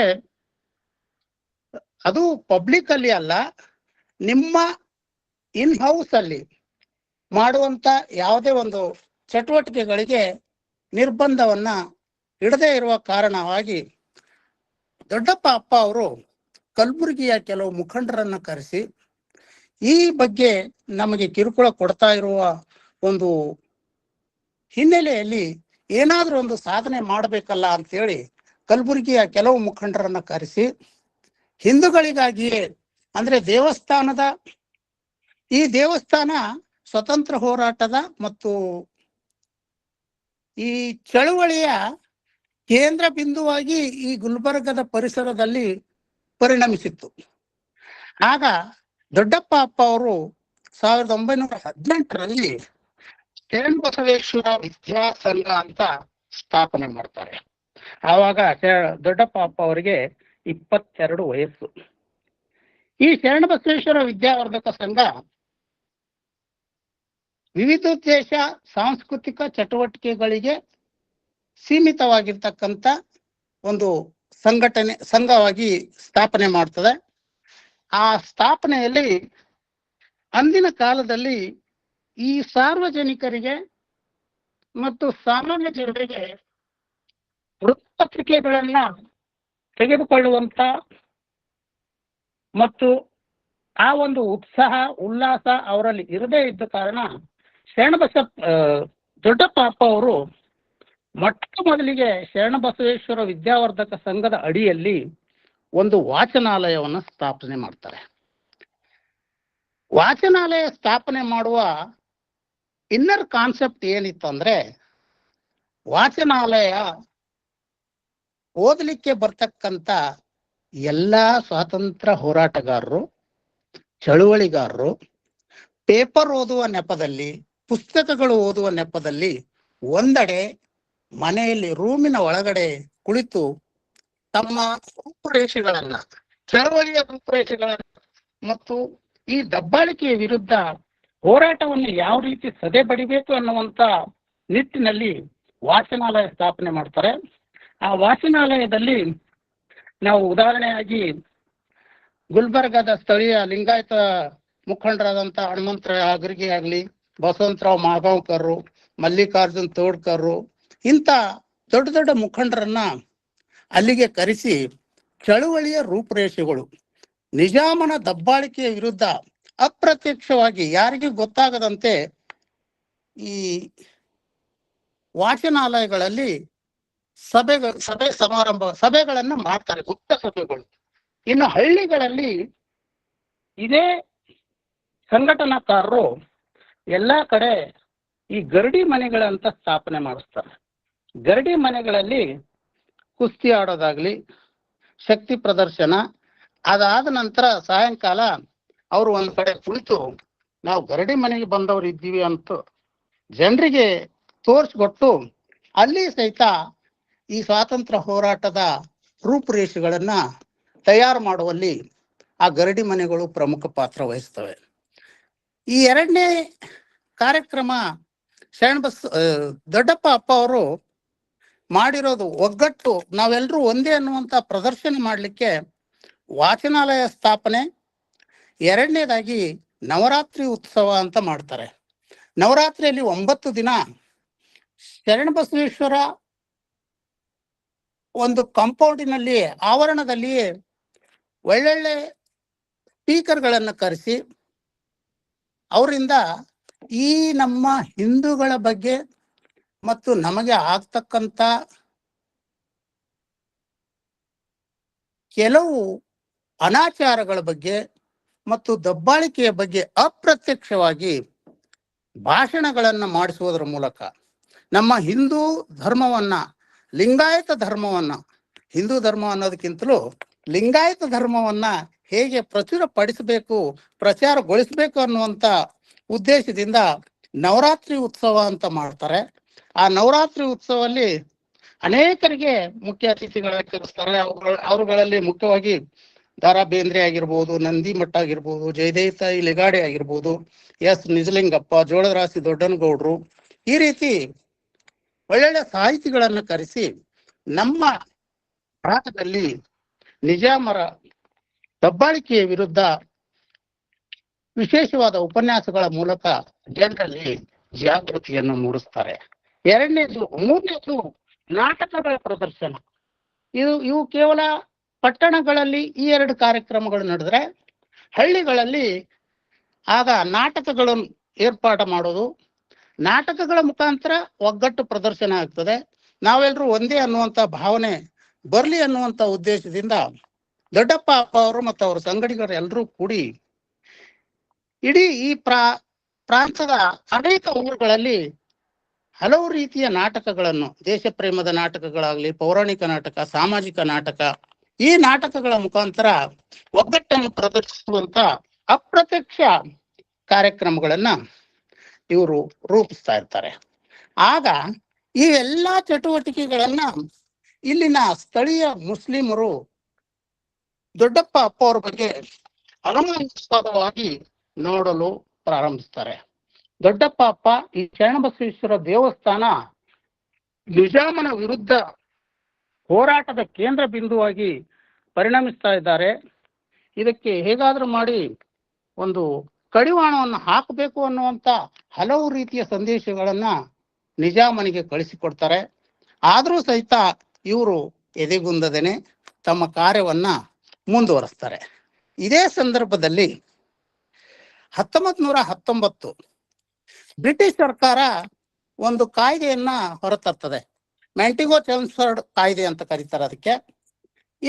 ಈ ಕಾಯ್ದೆ ಪ್ರಕಾರ ಆಗಿನ ಕಾಲದಲ್ಲಿ ಬ್ರಿಟಿಷ್ ಸಂಸ್ಥಾನಗಳು ಮತ್ತು ಸ್ಥಾನೀಯ ಸಂಸ್ಥಾನಗಳು, ಇಲ್ಲಿನ ಅರಸರು ಆಳ್ತಕ್ಕಂಥ ಸಂಸ್ಥಾನ ರಾಜರುಗಳು ಮತ್ತು ಬ್ರಿಟಿಷರ ಅಧೀನದಲ್ಲಿರ್ತಕ್ಕಂಥ ಕೆಲವು ಸಂಸ್ಥಾನಗಳಲ್ಲಿ ಈ ಕಾಯ್ದೆಯನ್ನ ಜಾರಿಗೊಳಿಸಲು ಅವರು ಕೇವಲ ಬ್ರಿಟಿಷ್ ಅಧೀನದಲ್ಲಿರ್ತಕ್ಕಂಥ ಸಂಸ್ಥಾನಗಳ ಮೇಲೆ ಈ ಸುಧಾರಣೆಯಿಂದ ಅಲ್ಪ ಸ್ವಲ್ಪ ಇಲ್ಲಿನ ಜನರಿಗೆ, ಭಾರತೀಯರಿಗೆ ಉತ್ತಮ ರೀತಿಯ ಸಹಕಾರವನ್ನು ಕೊಡುವಂತ ಸುಧಾರಣೆ ಆಕ್ಟ್ ಆಗಿತ್ತದು. ಆ ಆಕ್ಟ್ ಅನ್ನ ಗುಲ್ಬರ್ಗದ ಜನತೆ, ಇಲ್ಲಿನ ಜನತೆ ಓದ್ಕೊಂಡು ಇಲ್ಲಿನ ಕೆಲವರು ವಿದ್ವಾಂಸರು ಈ 1919 ಆಕ್ಟ್ ನಮ್ಮ ನಿಜಾಂ ಸರ್ಕಾರದಲ್ಲಿ, ಹೈದರಾಬಾದ್ ಸರ್ಕಾರದಲ್ಲಿ ಸಹಿತ ಇದು ಯಾಕೆ ಜಾರಿಗೆ ತರಬಾರದು, ಇದು ನಮಗೆಲ್ಲರಿಗೂ ಒಳ್ಳೆಯ ರೀತಿಯ ಉಪಯೋಗವಾಗ್ತಕ್ಕಂಥ ಕಾಯ್ದೆ ಇದೆ, ಇದು ತರಬೇಕು ಅಂತ ಸರ್ಕಾರಕ್ಕೆ ಅಂದ್ರೆ ನಿಜಾಮನಿಗೆ ಮನವಿಯನ್ನ ಕೊಡ್ತಾರೆ. ಆಗ ನಿಜಾಮನು ಇದರ ಬಗ್ಗೆ ಪರಿಶೀಲನೆ ಮಾಡಲು ತನ್ನದೇ ಆದಂತ ಕೆಲವು ಅಧಿಕಾರಿಗಳ ಒಂದು ಸಮಿತಿಯನ್ನು ರಚನೆ ಮಾಡ್ತಾನೆ. ಆ ರಚಿಸಿದಂತ ಸಮಿತಿ ಈ ಮ್ಯಾಂಟಿಗೋ-ಚೆಮ್ಸ್ಫೋರ್ಡ್ ಆಕ್ಟ್ ಇದು ಸಾರ್ವಜನಿಕರಿಗೆ ಮತ್ತು ಸಾಮಾನ್ಯರಿಗೆ ಉಪಯೋಗವಾಗತಕ್ಕಂತ ಕಾಯ್ದೆ ಆಗಿದೆ. ಹೀಗಾಗಿ ಇದನ್ನ ನಮ್ಮ ಪ್ರದೇಶದಲ್ಲಿ ಅಂದ್ರೆ ನಿಜಾಮನ ಆಡಳಿತದ ಪ್ರದೇಶದಲ್ಲಿ ಜಾರಿಗೆ ತರುವುದರಲ್ಲಿ ಏನು ತಪ್ಪಿಲ್ಲ, ಇದನ್ನು ಜಾರಿಗೆ ತರಬೇಕು ಎಂದು ವರದಿಯನ್ನು ನೀಡ್ತಾರೆ. ಆದ್ರೆ ನಿಜಾಮನು ಅವರ ವರದಿಯನ್ನ ಧಿಕ್ಕರಿಸಿ ಅದರ ವಿರುದ್ಧವಾಗಿ ಅಂದ್ರೆ ಇದುವರೆಗೆ ಇರ್ತಕ್ಕಂಥ ಅಲ್ಪ ಸ್ವಲ್ಪ ಸಡಿಲಿಕೆಯನ್ನು ಸಹಿತ ಮೀರಿ ಇನ್ನು ಮುಂದೆ ರಾಜಕೀಯ, ಧಾರ್ಮಿಕ, ಸಾಮಾಜಿಕ ಎಲ್ಲಾ ರೀತಿಯ ಸಭೆ ಸಮಾರಂಭಗಳ ಮೇಲೆ ನಿಷೇಧವನ್ನ ಹೇರ್ತಾನೆ. ಇದು ಇಲ್ಲಿಯ ಜನರಿಗೆ ಮತ್ತಷ್ಟು ಕೋಪಕ್ಕೆ ಕಾರಣವಾಯಿತು. ಅಂದ್ರೆ ದೊಡ್ಡಪ್ಪ ಅಪ್ಪ ಅವರು ಇಲ್ಲಿ ಹೇಳ್ತಕ್ಕಂಥ ವಿಷಯ ಏನಂದ್ರೆ ಅಪ್ರತ್ಯಕ್ಷವಾಗಿ ಸ್ವಾತಂತ್ರ್ಯ ಸಂಗ್ರಾಮಕ್ಕೆ ನಮ್ಮ ಜನರನ್ನ ಹೇಗೆ ಹುರಿದುಂಬಿಸಿದ್ರು ಎನ್ನುವುದನ್ನ ನಾವು ಹೇಳಲು ಇವೆಲ್ಲ ಅಂಶಗಳನ್ನ ಹೇಳ್ತಾ ಇದ್ದೀನಿ. ಇದಲ್ಲದೆ 1924ರಲ್ಲಿ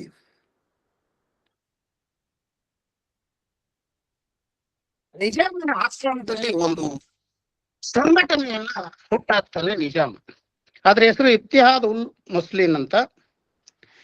ಈ ಸಂಘಟನೆ ಕೇವಲ ಮುಸ್ಲಿಮರ ಬಗ್ಗೆ, ಇಡೀ ನಿಜಾಂ ಸಾಮ್ರಾಜ್ಯ ಮುಸ್ಲಿಂ ರಾಜ್ಯ ಆಗಬೇಕು, ಇಲ್ಲಿ ಹಿಂದೂಗಳಿಗೆ ಯಾವುದೇ ರೀತಿಯ ಹಕ್ಕು ಬಾಧ್ಯತೆಗಳು ಇರಬಾರ್ದು, ಹಿಂದೂಗಳು ಕೇವಲ ನಮ್ಮ ಗುಲಾಮರಾಗಿರ್ಬೇಕು, ಈ ರೀತಿಯ ಕಾಠಿಣ್ಯದ ಒಂದು ಕಾಯ್ದೆಯ ಸ್ವರೂಪವನ್ನ ಜಾರಿಗೊಳಿಸಿದಾಗ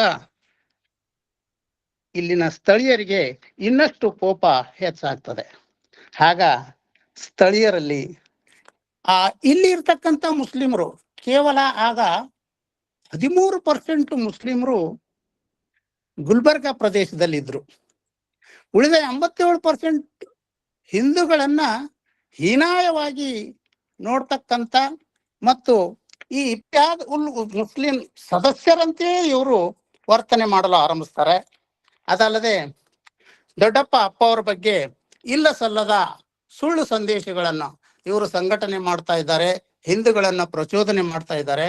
ಇವರನ್ನ ಹೀಗೆ ಬಿಟ್ರೆ ಇವರು ಸಂಪೂರ್ಣವಾಗಿ ಬೆಳೆದು ನಮ್ಮ ಸಾಮ್ರಾಜ್ಯಕ್ಕೆ ಧಕ್ಕೆ ತರ್ತಕ್ಕಂಥ ಕಾರ್ಯಗಳನ್ನ ಇವ್ರು ಮಾಡಬಹುದು. ಮತ್ತು ಇದಲ್ಲದೆ ಒಂದು ಸುಳ್ಳು ಸಂದೇಶ ಏನ್ ಕೊಡ್ತಾರೆ ಅಂದ್ರೆ ದೊಡ್ಡಪ್ಪ ಅಪ್ಪ ಅವರು ವೈರ್ಲೆಸ್ ಫೋನ್ ಅನ್ನು ಇಟ್ಕೊಂಡಿದ್ದಾರೆ, ಅದರ ಮುಖಾಂತರ ಎಲ್ಲಾ ಹಿಂದೂಗಳಿಗೆ ಒಟ್ಟಿಗೆ ಸೇರಲು ಮತ್ತು ಅವರನ್ನ ಕರೆಸಿ ಮಾತುಕತೆ ಮಾಡಲು ವೈರ್ಲೆಸ್ ಫೋನ್ ಸಹಿತ ಉಪಯೋಗ ಮಾಡ್ತಾ ಇದ್ದಾರೆ ಅಂತ ಈ ಸ್ಥಳೀಯ ಮುಸ್ಲಿಮರು ನಿಜಾಮನಿಗೆ ಒಂದು ದೂರನ್ನ ಕೊಡ್ತಾರೆ. ಪ್ರತಿದಿನ ಏನೇ ಕಾರ್ಯ ದೊಡ್ಡಪ್ಪ ಅಪ್ಪ ಅವರು ಮತ್ತು ಅವ್ರ ಸಂಗಡಿಗರು, ಇಲ್ಲಿ ಸ್ವಾತಂತ್ರ್ಯ ಹೋರಾಟಗಾರರು ಏನೇ ಮಾಡಿದ್ರು ಸಹಿತ ಅದನ್ನ ಇಮ್ಮಿಡಿಯೇಟ್ ಆಗಿ ನಿಜಾಮನಿಗೆ ತಲುಪಿಸುವಂತ ಕೆಟ್ಟ ಸಂದೇಶಗಳನ್ನು ಅವರು ಪ್ರತಿದಿನ ಮಾಡ್ತಾ ಇರ್ತಾರೆ. ಈತನ್ ಮಧ್ಯೆ ಏನಾಗ್ತದಂದ್ರೆ ಒಂದು ಘಟನೆ ನಡೀತದೆ. ಏನಂದ್ರೆ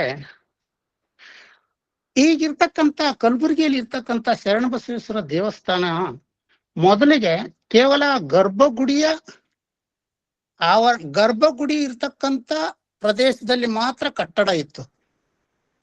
ಆದ್ರೆ ದೊಡ್ಡಪ್ಪ ಅಪ್ಪ ಅವರು ಇಂದು ಇರ್ತಕ್ಕಂಥ ಸುತ್ತಲಿನ ಪ್ರಾಂಗಣವನ್ನ ಇವರು ಕಟ್ಟಿಸಿರ್ತಾರೆ. ಆ ಕಟ್ಟಿಸಿದ ಮೇಲೆ ಗೋಪುರಕ್ಕೆ ಒಂದು ಕಳಸವನ್ನು ಇಡಬೇಕು ಅನ್ನುವಂತ, ಆ ಗುಡಿ ಮುಕ್ತಾಯವಾದ ತಕ್ಷಣ ಗೋಪುರಕ್ಕೆ ಕಳಸಾರೋಹಣ ಮಾಡಬೇಕು ಅನ್ನುವಂತ ಉದ್ದೇಶ ಹೊಂದಿರ್ತಾರೆ. ಅದೇ ಸಂದರ್ಭದಲ್ಲಿ ಒಬ್ಬ ಭಕ್ತೆ ಒಂದು ಹರಕೆಯನ್ನು ಹೊತ್ತಿರ್ತಾರೆ ಶರಣಬಸವೇಶ್ವರ ಮೇಲೆ. ನನ್ನ ಕಾರ್ಯ ನನಗೆ ಯಶಸ್ಸು ಆದ್ರೆ, ನನ್ನ ಆಸೆ ಈಡೇರಿದ್ರೆ ನನಗೆ ನಿನ್ನ ಗೋಪುರಕ್ಕೆ ಕಳಸವನ್ನ ನಾನು ಹರಕೆ ರೂಪದಲ್ಲಿ ತಂದು ಒಪ್ಪಿಸ್ತೀನಿ ಅಂತ ಹೇಳಿ ಅವಳು ಯಶಸ್ವಿ ಆದ ಕಾರಣ ಕಳಸವನ್ನ ತಂದು ದೊಡ್ಡಪ್ಪ ಅಪ್ಪ ಅವರಿಗೆ ಕೊಡ್ತಾರೆ. ಕಳಸ ತಂದು ಕೊಟ್ಟಾಗ ಇನ್ನೂ ದೇವಸ್ಥಾನ ಅಪೂರ್ಣವಾಗಿರ್ತದೆ. ಇನ್ನೂ ಒಂದು ತಿಂಗಳಲ್ಲಿ ಈ ಕಳಸ ಇದನ್ನ ದೇವಸ್ಥಾನ ಪೂರ್ಣಗೊಂಡ ನಂತರ ಕಳಸಾರೋಹಣ ಮಾಡಿದ್ರಾಯ್ತು ಅಂತ ಹೇಳ್ತಾನೆ. ಆ ಕಳಸ ಅವ್ರ ಮನೆಯಲ್ಲೇ ಇಟ್ಕೋತಾರೆ. ಈ ವಿಷಯ ಒಬ್ಬ ಹೆಣ್ಣು ಮಗಳು ದೊಡ್ಡಪ್ಪ ಅಪ್ಪ ಅವ್ರ ಮನೆಗೆ ಕಳಸ ತಂದು ವಿಷಯ ಸಹಿತ ಅಷ್ಟೊಂದು ಸ್ಪೈ ಗೂಢಚಾರರು ಇರ್ತಾರೆ. ಅವರು ನಿಜಾಮನಿಗೆ ದೂರು ನೀಡ್ತಾರೆ. ಏನಂದ್ರೆ, ಶರಣಬಸವ ದೇವಸ್ಥಾನದ ಮೇಲೆ ಕಳಸಾರೋಹಣ ಮಾಡ್ತಾ ಇದ್ದಾರೆ, ಅದನ್ನ ತಕ್ಷಣವಾಗಿ ನಿಲ್ಲಿಸಬೇಕು. ಇದು ನಮ್ಮ ಧರ್ಮಕ್ಕೆ ದ್ರೋಹ ಮಾಡಿದಂತೆ. ಏಕೆಂದ್ರೆ ಅವ್ರು ಹೇಳ್ತಕ್ಕಂತ ಕಾರಣ ನೋಡ್ರಿ, ಎಷ್ಟು ಈ ನಿಜಾಮ ಕಾಸಿಂ ಅಲಿ ಎಷ್ಟು ನಮಗೆ ತೊಂದರೆ ಕೊಟ್ಟಿದ್ದಾನ ಅನ್ನೋದಕ್ಕೆ ಒಂದು ಈ ಉದಾಹರಣೆ ಬಹಳ ಅತ್ಯಂತ ಶ್ಲಾಘನೀಯ ಮತ್ತು ಅತ್ಯಂತ ಶೋಚನೀಯವಾದದ್ದು ಅಂತ ನಾವು ಹೇಳ್ಬೋದು. ಏನಂದ್ರೆ, ಶರಣಬಸವೇಶ್ವರ ದೇವಸ್ಥಾನ ಮತ್ತು ಬಂದೇ ನವಾಜ್ ದೇವಸ್ಥಾನ ಈ ಮಧ್ಯದಲ್ಲಿ ಸುಮಾರು 5-6 ಕಿಲೋಮೀಟರ್ ಅಂತರದಲ್ಲಿ ದೂರ ಇದಾವೆ. ಇವರು ನಿಜಾಮನಿಗೆ ಪಟ್ಟಿರ್ತಕ್ಕಂಥ ದೂರು ಏನಂದ್ರೆ, ಒಂದು ವೇಳೆ ಶರಣಬಸವೇಶ್ವರ ದೇವಸ್ಥಾನದ ಮೇಲೆ ಕಳಸಾರೋಹಣ ಮಾಡಿದ್ರೆ ಸಂಜೆ ಹೊತ್ತಿಗೆ ಆ ಕಳಸದ ನೆರಳು ಬಂದೇ ನವಾಜ್ ದರ್ಗದ ಮೇಲೆ ಬೀಳ್ತದೆ, ಅದಕ್ಕೋಸ್ಕರ ಈ ಕಳಸಾರೋಹಣ ಮಾಡಿಸಬಾರ್ದು ಅಂತ ನಿಜಾಮನಿಗೆ ದೂರು ಕೊಡ್ತಾರೆ. ಎರಡನೇದು, ಆ ದೇವಸ್ಥಾನದ ಹಿಂಬದಿಯಲ್ಲಿ ಹಿಂದಿನ ಪ್ರದೇಶದಲ್ಲಿ 2 ಮಸೀದಿಗಳಿದಾವೆ. ಆ ಮಸೀದಿಗಳಲ್ಲಿ ನಮಾಜ್ ಮಾಡ್ತಾ ಇರ್ತಾರೆ ಮುಸ್ಲಿಮರು. ಎರಡನೇ ಪಾಯಿಂಟ್ ಏನಂದ್ರೆ, ದೇವಸ್ಥಾನದಲ್ಲಿ ಗಂಟೆ ಬಾರಿಸಿದ್ರೆ ನಮ್ಮ ನಮಾಜ್ಗೆ ತೊಂದರೆ ಆಗ್ತದೆ, ದೇವಸ್ಥಾನದಲ್ಲಿ ಗಂಟೆ ಸಹಿತ ಬಾರಿಸಬಾರ್ದು ಅನ್ನುವಂತ ಒಂದು ದೂರನ್ನ ನಿಜಾಮನಿಗೆ ಕೊಟ್ಟಾಗ, ಆ ನಿಜಾಮ ಮೊದಲೇ ಅವನು ಮತಾಂಧನಾಗಿರ್ತಾನೆ. ಅವನು ಹಿಂದು ಮುಂದೆ ಏನು ಯೋಚನೆ ಮಾಡ್ದೇನೆ ಶರಣಬಸವೇಶ್ವರ ದೇವಸ್ಥಾನಕ್ಕೆ ಕಳಸಾರೋಹಣ ಮಾಡಬಾರ್ದು ಮತ್ತು ದೇವಸ್ಥಾನದಲ್ಲಿ ಗಂಟೆ ಬಾರಿಸಬಾರ್ದು ಅನ್ನುವಂತ ಒಂದು ಫರ್ಮಾನನ್ನ, ಆದೇಶವನ್ನ ಹೊರಡಿಸ್ತಾನೆ. ಇದೇ ಸಂದರ್ಭದಲ್ಲಿ ಆಗ ಹಿಂದೂಗಳಿಗೆ ತುಂಬಾ ಕೋಪ ಬರ್ತದೆ. ನಮ್ಮ ದೇವಸ್ಥಾನ ಈ ಕಳಸಕ್ಕೂ ಬಂದೇ ನವಾಜ್ ದರ್ಗಾಕ್ಕೂ ಮತ್ತು ಈ ಗಂಟೆಗೂ ಅವರ ನಮಾಜಕ್ಕೂ ಏನು ಸಂಬಂಧ ಅನ್ನುವಂಥ ಒಂದು ಕೋಪ ಅವರಲ್ಲಿ ಹುಟ್ಟುತ್ತದೆ. ಆಗ ಮತ್ತೊಂದು ಘಟನೆ ಆಗ್ತದೆ. ಇದಕ್ಕೆ ಸಂಬಂಧಿಸಿದಂತೆ ಅದೇ ಸಂದರ್ಭದಲ್ಲಿ ಶ್ರಾವಣ ಮಾಸ ಇರ್ತದೆ. ಇದು 1924ರಲ್ಲಿ ನಡೆದಂತ ಘಟನೆ. ಶ್ರಾವಣ ಮಾಸದಲ್ಲಿ 4ನೇ ಸೋಮವಾರ, ಕೊನೆಯ ಸೋಮವಾರ, ಸಾಮಾನ್ಯವಾಗಿ ಶ್ರಾವಣ ಮಾಸದಲ್ಲಿ 5 ಸೋಮವಾರಗಳು ಶರಣಬಸವೇಶ್ವರ ದೇವಸ್ಥಾನದ ಆವರಣದಲ್ಲಿ ಜಾತ್ರೆ ರೂಪದಲ್ಲಿ ನಡೀತದೆ. ಸುಮಾರು 1000 ಭಕ್ತರು ಬಂದಿರ್ತಾರೆ. ಆದ್ರೆ ಆ ವರ್ಷ ಇವರು ಕಳಸಾರೋಹಣ ಮತ್ತು ಗಂಟೆಯ ವಿರುದ್ಧವಾಗಿ ಸಂಘರ್ಷ ನಡೆದಾಗ ಹಿಂದೂಗಳಲ್ಲಿ ಸ್ವಲ್ಪ ಕೋಪನ ಇತ್ತು. ಆಗ ಮೊಹರಂ ಹಬ್ಬ ಬರ್ತದೆ. 2 ಒಟ್ಟಿಗೆ ಕೂಡಿ ಬರ್ತವೆ, 4ನೇ ಸೋಮವಾರ ಮತ್ತು ಮೊಹರಮದ ಕೊನೆಯ ದಿನ. ಆವಾಗ ಈ ಹಿಂದೂಗಳಲ್ಲಿ ಸಹಿತ ಸ್ವಲ್ಪ ಸ್ವಾಭಿಮಾನ ಉಕ್ಕಿ ಬರ್ತದೆ. ಅವರು ಮೊಹರಂ ಹಬ್ಬಕ್ಕೆ ಬೇಕಾದಂತ ದಿನಸಿ ಪದಾರ್ಥಗಳನ್ನ ನಾವು ಕೊಡೋದಿಲ್ಲ, ನಮ್ಮ ಅಂಗಡಿಗಳು ಮುಚ್ಕೊಳ್ತೀವಿ ಅಂತ ದೊಡ್ಡಪ್ಪ ಅಪ್ಪ ಅವ್ರ ಹತ್ರ ಬರ್ತಾರೆ. ದೊಡ್ಡಪ್ಪ ಅಪ್ಪ ಅವ್ರು ಹೇಳ್ತಾರೆ, ಅವ್ರು ಆ ಥರ ಇದಾರಂದ್ರೆ ನಾವು ಆ ಥರ ಇರೋದು ಬೇಡ, ನಿಮ್ಮ ಅಂಗಡಿಗಳನ್ನ ನೀವು ತೆರೆದಿಡ್ರಿ, ಅವ್ರಿಗೆ ಬೇಕಾದಂತ ವಸ್ತುಗಳನ್ನ ಕೊಡ್ರಿ ಅಂತ ಹೇಳಿದ್ರು ಸಹಿತ ಆ ಎಲ್ಲ ಅಂಗಡಿ ಮಾಲೀಕರು ಮುಸ್ಲಿಮರಿಗೆ ಆ ಮೊಹರಂ ಹಬ್ಬಕ್ಕೆ ಬೇಕಾದಂತ ದಿನಸಿ ಪದಾರ್ಥಗಳನ್ನು ಕೊಡದೇನೆ ತಮ್ಮ ಅಂಗಡಿಗಳನ್ನ ಮುಚ್ಚಿಡ್ತಾರೆ. ಇದರಿಂದ ಮುಸ್ಲಿಮರು ತುಂಬಾ ಕೋಪೋದ್ರಿಕ್ತರಾಗ್ತಾರೆ. ಅದೇ ಸಂದರ್ಭದಲ್ಲಿ 4ನೇ ಸೋಮವಾರ ದೇವಸ್ಥಾನದ ಆವರಣದಲ್ಲಿ 1000 ಜನರು ದರ್ಶನಕ್ಕಾಗಿ ಬಂದಿರ್ತಾರೆ.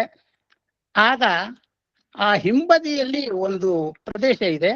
ಆ ಪ್ರದೇಶದಿಂದ ಪೀರ್ಗಳು ಅಂದ್ರೆ ಈ ಮುಸ್ಲಿಂ ಪೀರ್ಗಳು ದೇವತೆಗಳನ್ನ ತೆಗೆದುಕೊಂಡು ಮೆರವಣಿಗೆ ತೆಗೆದುಕೊಂಡು ಬರ್ತಾ ಇರ್ತಾರೆ. ಆ ಮೆರವಣಿಗೆ ಸಂದರ್ಭದಲ್ಲಿ ಯಾರೋ ಕಿಡಿಗೇಡಿಗಳು ಏನ್ ಮಾಡ್ತಾರೋ, ಯಾರು ಮಾಡಿರ್ತಾರೋ ಅದು ಏನು ಗೊತ್ತೇ ಆಗಲ್ಲ. ಆ ಪೀರ್ಗಳ ಪಂಜಗಳ ಮೇಲೆ ನೀರನ್ನ ಚೆಲ್ತಾರೆ. ಮೇಲಿಂದ ಮಹಡಿ ಮೇಲೆ ನಿಂತು ಯಾರೋ ಒಬ್ಬ ವ್ಯಕ್ತಿ ನೀರನ್ನ ಚೆಲ್ತಾರೆ.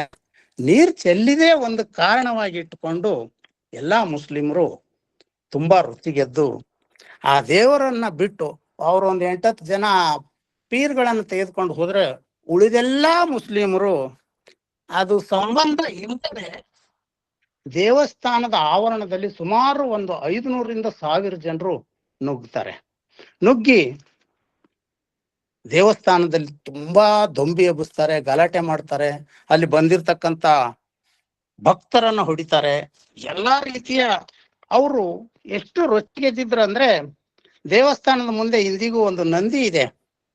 ಆ ನಂದಿಯ 2 ಕಿವಿಗಳು ಮತ್ತು ಕೋಡ್ಗಳನ್ನ ಮುರಿದು ಹಾಕ್ತಾರೆ. ಗರ್ಭಗುಡಿಯೊಳಗೆ ಹೋಗಿ ಅಲ್ಲಿ ಇರ್ತಕ್ಕಂಥ ಶರಣಬಸವೇಶ್ವರ ಮೂರ್ತಿಯನ್ನು ಸಹಿತ ಭಗ್ನಗೊಳಿಸ್ತಾರೆ. ಇದಕ್ಕೆ ಸಾಕ್ಷಿ ಏನಂದ್ರೆ ಇದು ಕೇವಲ ಕಾಲ್ಪನಿಕವಾಗಿದೆಯಾ ಅಂತ ನಾವು ಯೋಚನೆ ಮಾಡಬಹುದು. ಶಾಂತರಸರು ಇದರಲ್ಲಿ ಇದ್ರ ಬಗ್ಗೆ ತಮ್ಮ ಲೇಖನದಲ್ಲಿ ಹೇಳಿದ್ದಾರೆ. ಆದ್ರೂ ಪ್ರತ್ಯಕ್ಷವಾಗಿ ನೀವು ಯಾವಾಗಾದ್ರೂ ಶರಣಬಸವೇಶ್ವರ ದೇವಸ್ಥಾನಕ್ಕೆ ಬಂದ್ರೆ ದೇವಸ್ಥಾನದ ಎದುರುಗಡೆ ಇರ್ತಕ್ಕಂಥ ನಂದಿಯನ್ನ ನೋಡಿ ಅದರ ಕಿವಿಗಳು ಮತ್ತು ಕೋಡ್ಗಳು ಭಗ್ನವಾಗಿರೋದನ್ನ ಪುನಃ ರಿಪೇರಿ ಮಾಡಿ ಈಗ ಅದ್ರ ಮೇಲೆ ಹಚ್ಚಿದ್ದಾರೆ. ಕಿವಿಗಳಿಗೆ ಪ್ಲಾಸ್ಟರ್ ಮಾಡಿ ಪೇಂಟ್ ಮಾಡಿದ್ದಾರೆ.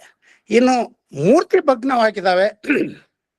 ಗರ್ಭಗುಡಿಯಲ್ಲಿ ಮೂರ್ತಿ ಹೊಡೆದಾಕಿದ್ದಾರೆ ಅನ್ನೋದಕ್ಕೆ ಸಾಕ್ಷಿ ಏನಂದ್ರೆ ಶರಣಬಸವೇಶ್ವರ ಅಂದ್ರೆ ದೇವರ ಗುರುಗಳಾಗಿರ್ತಕ್ಕಂಥ ಕಲ್ಕೇರಿ ದೇವಸ್ಥಾನದಲ್ಲಿ, ಕಲ್ಕೇರಿಯ ದೇವಸ್ಥಾನ ಮುರುಳರಾಜರು ಇವರು ಗುರುಗಳು.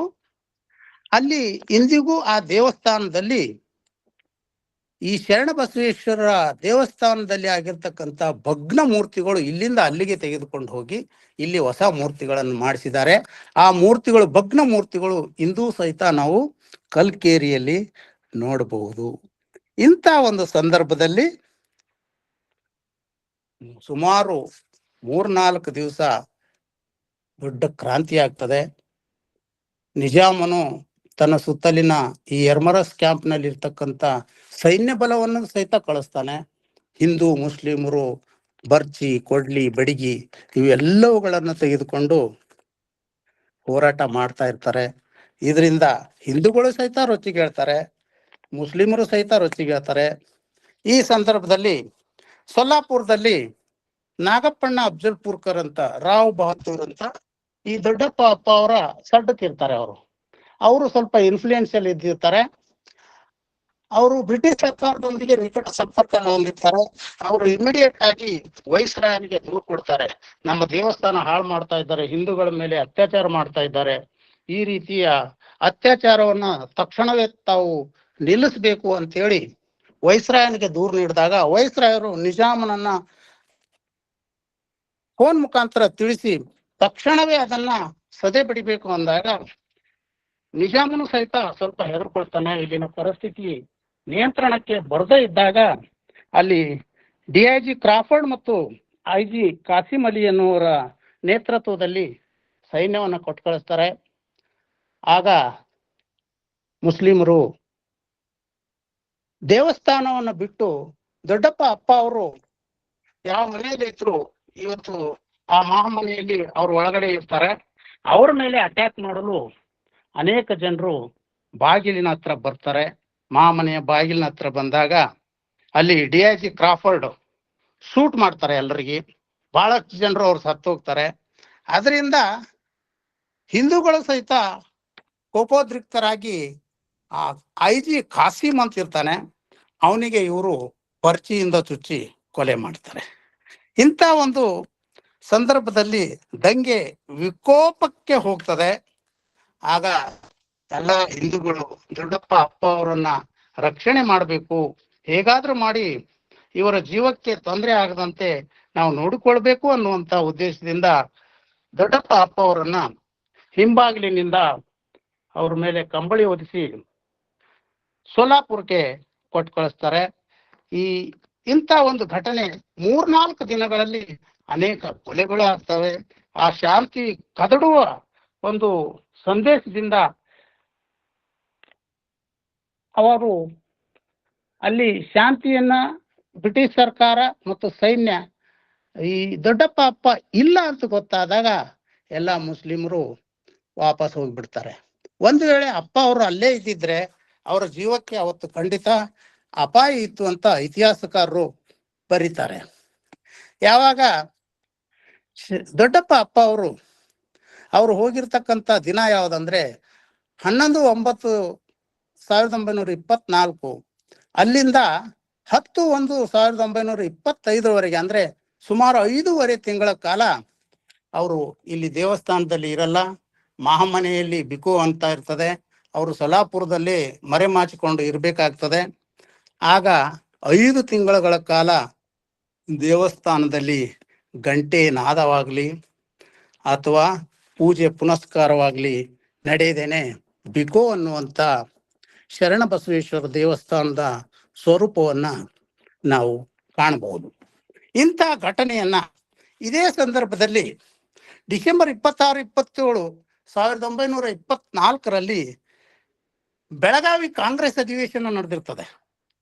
ಕಲಬುರಗಿಯಲ್ಲಿ ಶರಣಬಸವೇಶ್ವರ ಸಂಸ್ಥಾನದ ಮೇಲೆ ನಡೆದಂತ ದಾಳಿ ಮಹಾತ್ಮ ಗಾಂಧೀಜಿ, ಅಲ್ಲಿ ಮಹಾತ್ಮ ಗಾಂಧೀಜಿ ಅಧ್ಯಕ್ಷ ಇರ್ತಾರೆ, ಅವರಿಗೆ ತಲುಪಿದಾಗ ನಾನು ಹೋಗಿ ಅವರಿಗೆ ಸಾಂತ್ವನ ಹೇಳ್ತೀನಿ ಅಂತ ತಯಾರಾಗ್ತಾರೆ.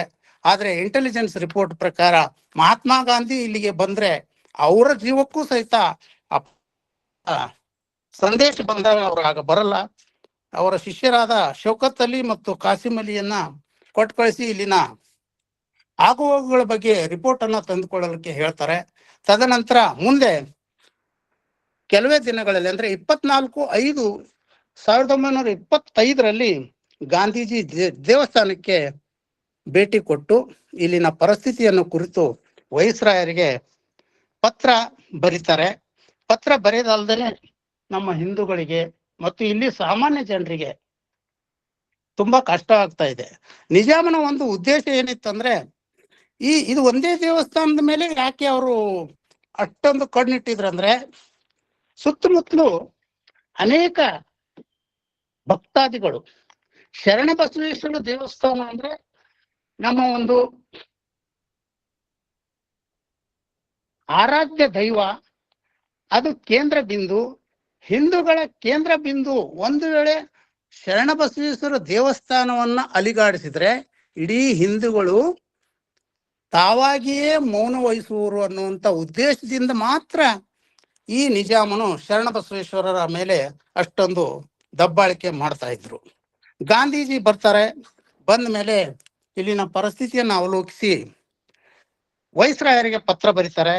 ಪತ್ರ ಬರೆದು ಇಲ್ಲಿ ಆಗಿರ್ತಕ್ಕಂಥ ನಷ್ಟವನ್ನ ಭರಿಸಬೇಕು ಮತ್ತು ಈ ವಿಷಯವನ್ನ ಹೈದರಾಬಾದ್ ನಿಜಾಮನಿಗೆ ತಿಳಿಸಿ ಅಂತ ಹೇಳಿದಾಗ ನಿಜಾಮನು ಸಹಿತ ಕಂಗೆಟ್ಟು ಹೋಗ್ತಾನೆ. ಇಷ್ಟೊಂದು ಅಮಾಯಕ ರೀತಿಯಲ್ಲಿ ಹಿಂದೂಗಳ ಮೇಲೆ ದೌರ್ಜನ್ಯ ಆಗಿದೆ ಅನ್ನುವಂಥ ಸುದ್ದಿ ಅವನಿಗೂ ಸಹಿತ ತಲುಪಿದಾಗ ನಿಜಾಮ ಶರಣಬಸವೇಶ್ವರ ದೇವಸ್ಥಾನಕ್ಕೆ ಬಂದು, ದೊಡ್ಡಪ್ಪ ಅಪ್ಪ ಅವರು ಇರಲ್ಲ ಅವಾಗ, ಬಂದಿರ್ತಾರೆ, ಆವಾಗ ಅವರಿಗೆ ಕ್ಷಮೆ ಕೇಳ್ತಾರೆ. ಆದ್ರ ಒಂದು ನಷ್ಟವನ್ನ ನಾನು ಭರಿಸ್ತೇನೆ ಅಂತ ಹೇಳಿದಾಗ ದೊಡ್ಡಪ್ಪ ಅಪ್ಪ ಅವ್ರು ಹೇಳ್ತಾರೆ, ನೀವು ನಷ್ಟ ಏನು ಭರಿಸೋದು ಬೇಡ, ನಮ್ಮಿಬ್ಬರಲ್ಲಿ ಹಿಂದೂ ಮುಸ್ಲಿಮರಲ್ಲಿ ಸೌಹಾರ್ದತೆ ಮತ್ತು ಶಾಂತಿಯನ್ನ ಕಾಪಾಡಿಕೊಂಡು ಹೋದ್ರೆ ಸಾಕು.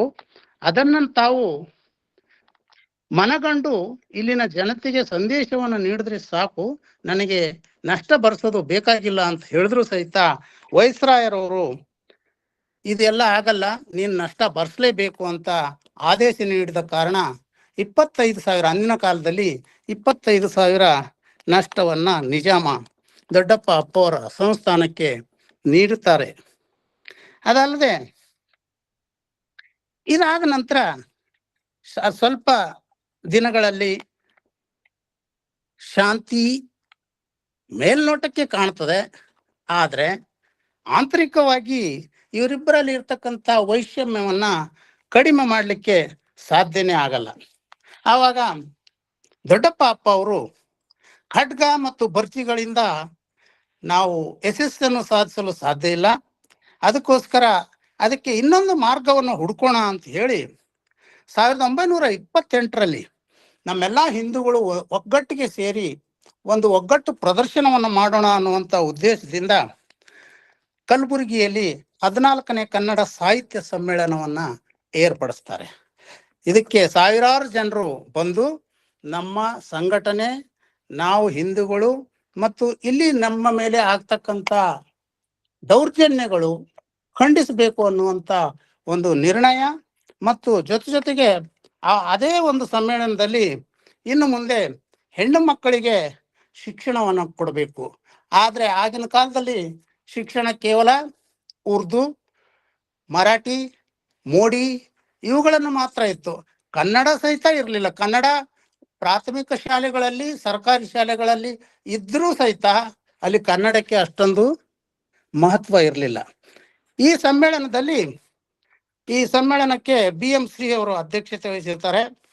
ಆ ಸಮ್ಮೇಳನದ ನಿರ್ಣಯದಲ್ಲಿ ಹೆಣ್ಣು ಮಕ್ಕಳಿಗೆ ಶಿಕ್ಷಣ ಕೊಡಬೇಕು ಮತ್ತು ನಮ್ಮ ಮೇಲೆ ನಡೀತಕ್ಕಂಥ ದಬ್ಬಾಳಿಕೆಯನ್ನ ಕೊನೆಗಾಣಬೇಕು, ನಾವೆಲ್ಲರೂ ಸಹೋದರತೆಯಿಂದ ಸೌಹಾರ್ದತೆಯಿಂದ ಬದುಕಬೇಕು ಅನ್ನುವಂಥ ನಿರ್ಣಯವನ್ನು ಮಾಡಿ ನಿಜಾಮನಿಗೆ ಕಳಿಸಿಕೊಡ್ತಾರೆ. ಆದರೂ ಆ ನಿಜಾಮ ಇವ್ಯಾವಕ್ಕೂ ಕಿವಿಗೊಡದೆ ತನ್ನ ನೀತಿಯನ್ನ ಯಾವುದೇ ರೀತಿಯಲ್ಲಿ ಆತ ಕಡಿವಾಣ ಹಾಕಲು ಮುಂದೆ ಬರಲಿಲ್ಲ. ಇದೇ ಒಂದು ಪ್ರಥಮದಿಂದಾಗಿ 1934ರಲ್ಲಿ ದೊಡ್ಡಪ್ಪ ಅಪ್ಪ ಅವರು ಪ್ರಪ್ರಥಮವಾಗಿ ಮಹಾದೇವಿ ಕನ್ಯಾ ಪ್ರಾಥಮಿಕ ಶಾಲೆಯನ್ನ ತೆರೀತಾರೆ. ಅವರ ವಿದ್ಯಾವರ್ಧಕ ಸಂಘದ ಅಧೀನದಲ್ಲಿ ಈ ಕನ್ಯಾ ಶಾಲೆಯಲ್ಲಿ ದೊಡ್ಡಪ್ಪ ಅಪ್ಪ ಅವರು ಒಂದು ಏನು ವಿಚಾರ ಮಾಡ್ತಾರಂದ್ರೆ, ನಿಮ್ಮೆಲ್ಲರಿಗೂ ಗೊತ್ತಿರಬಹುದು, ಶರಣಬಸವೇಶ್ವರ ಇವತ್ತಿನ ಎಲ್ಲಾ ಸಂಸ್ಥೆಗಳಿಗೆ ಸೋಮವಾರ ರಜೆ ಇದೆ. ಅದಕ್ಕೆ ಐತಿಹಾಸಿಕವಾದಂತ ಕಾರಣ ಇದೆ. ಏನಂದ್ರೆ, ಬ್ರಿಟಿಷರು ರವಿವಾರ ರಜೆಯನ್ನು ಕೊಡ್ತಾರೆ, ಈ ನಿಜಾಮ ಶುಕ್ರವಾರ ರಜೆಯನ್ನು ಕೊಡ್ತಾನೆ. ನಾವುಗಳು ನಮ್ಮದೇ ಆದಂತ ಒಂದು ನೀತಿಯಲ್ಲಿ ನಮ್ಮ ಪ್ರಾಂತದ ಎಲ್ಲಾ ಸಂಸ್ಥೆಗಳಿಗೆ ಸೋಮವಾರ ರಜೆ ಘೋಷಣೆ ಮಾಡೋಣ ಅಂತ ಹೇಳಿ ಅಂದಿನಿಂದ ಈ ಎಲ್ಲ ಶಿಕ್ಷಣ ಸಂಸ್ಥೆಗಳಲ್ಲಿ, ವಿಶೇಷವಾಗಿ ಶರಣಬಸವೇಶ್ವರ ಶಿಕ್ಷಣ ಸಂಸ್ಥೆಗಳಲ್ಲಿ ಇವತ್ತಿಗೂ ಸಹಿತ ಸೋಮವಾರ ವಾರದ ರಜೆ ಇದೆ. ಅಲ್ಲಿ ಕನ್ಯಾ ಪ್ರೌಢಶಾಲೆಗೆ ಹೆಣ್ಣು ಮಕ್ಕಳು ಸಹಿತ ಬರಬೇಕನ್ನುವಂತ ಒಂದು ಆದೇಶ ಇರ್ತದೆ. ಹೆಣ್ಣು ಮಕ್ಕಳು ಶಾಲೆಗೆ ಬರುವಾಗ ಅಲ್ಲಿ ಸಹಿತ ಬೇರೆಯವರು ಆ ಹುಡುಗಿಯರಿಗೆ ಕಿರುಕುಳ ಕೊಡಲು ಪ್ರಾರಂಭಿಸ್ತಾರೆ.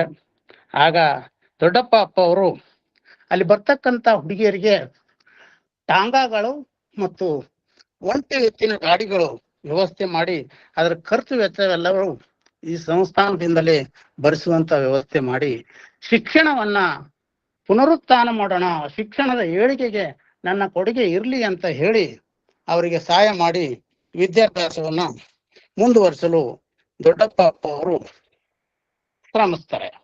ಅದಲ್ಲದೆ ದೊಡ್ಡಪ್ಪ ಅಪ್ಪ ಅವರಿಗೆ ಕನ್ನಡ ಪ್ರೇಮದ ಬಗ್ಗೆ ತುಂಬಾ ಕಾಳಜಿ ಇರ್ತದೆ. ಕನ್ನಡ ಹೇಗಾದ್ರೂ ಮಾಡಿ ಉಚ್ಛ್ರಾಯ ಸ್ಥಿತಿಗೆ ತರಬೇಕು, ನಮ್ಮ ಭಾಷೆ ಕನ್ನಡ, ನಾವೆಲ್ಲರೂ ಕನ್ನಡಿಗರು ಎನ್ನುವಂತ ಭಾವನೆ ಎಲ್ಲರಲ್ಲಿ ಹುಟ್ಟಲಿ ಅನ್ನುವಂತ ಭಾವನೆಯಿಂದ, ಇದಕ್ಕೆ ಒಂದು ಉದಾಹರಣೆ ಅಂದ್ರೆ ದತ್ತಾತ್ರೇಯ ಹೆರೂರ್ ಅಂತ NV ಕಾಲೇಜು ಒಬ್ಬ ಪ್ರೊಫೆಸರ್ ಟೀಚರ್ ಇರ್ತಾರೆ. ಅವರು ಕನ್ನಡ ಪ್ರೇಮದಗೋಸ್ಕರ ಕನ್ನಡ ವಿದ್ಯಾರ್ಥಿಗಳಿಗೆ ತನ್ನ ಶಾಲೆಯಲ್ಲಿ ಅಡ್ಮಿಷನ್ ಕೊಡ್ತಾನೆ. ಆದ್ರೆ ಕೆಲವೇ ದಿನಗಳಲ್ಲಿ ಆ ಶಾಲೆಯಲ್ಲಿ ಅವರಿಗೆ ಊಟಕ್ಕೆ ತೊಂದರೆ ಆಗ್ತದೆ. ಅದನ್ನ ಮನಗಂಡಂತ ದತ್ತಾತ್ರೇಯ ಹೆರೂರ್ ಅವರು ದೊಡ್ಡಪ್ಪ ಅಪ್ಪ ಅವ್ರ ಹತ್ರ ಬಂದು, ನನ್ನ ಶಾಲೆಯಲ್ಲಿ 4 ಜನ ಹುಡುಗರಿದ್ದಾರೆ, ಅವರಿಗೆ ಊಟದ ತೊಂದರೆ ಇದೆ ಅಂತ ಹೇಳಿದಾಗ, ನೀವು ಯಾವಾಗ ಕನ್ನಡವನ್ನ ಇಷ್ಟು ಕಾಳಜಿ ವಹಿಸಿ ಮಾಡ್ತಾ ಇದ್ದೀರಿ ಅಂದ್ರೆ ಆ 4 ಜನ ಪ್ರತಿದಿನ ನನ್ನ ದಾಸೋಹದಲ್ಲಿ ನನ್ನ ಮನೆಯಲ್ಲೇ ಬಂದು ಪ್ರಸಾದ ಮಾಡ್ಲಿ ಅಂತ ಅವರಿಗೆ ಊಟದ ವ್ಯವಸ್ಥೆ ಮಾಡಿ ಅವ್ರನ್ನ ಉತ್ತಮ ವಿದ್ಯಾರ್ಥಿಗಳನ್ನಾಗಿ ಮಾಡುವಲ್ಲಿ ದೊಡ್ಡಪ್ಪ ಅಪ್ಪ ಅವರು ಪ್ರಮುಖ ಪಾತ್ರವನ್ನು ವಹಿಸ್ತಾರೆ.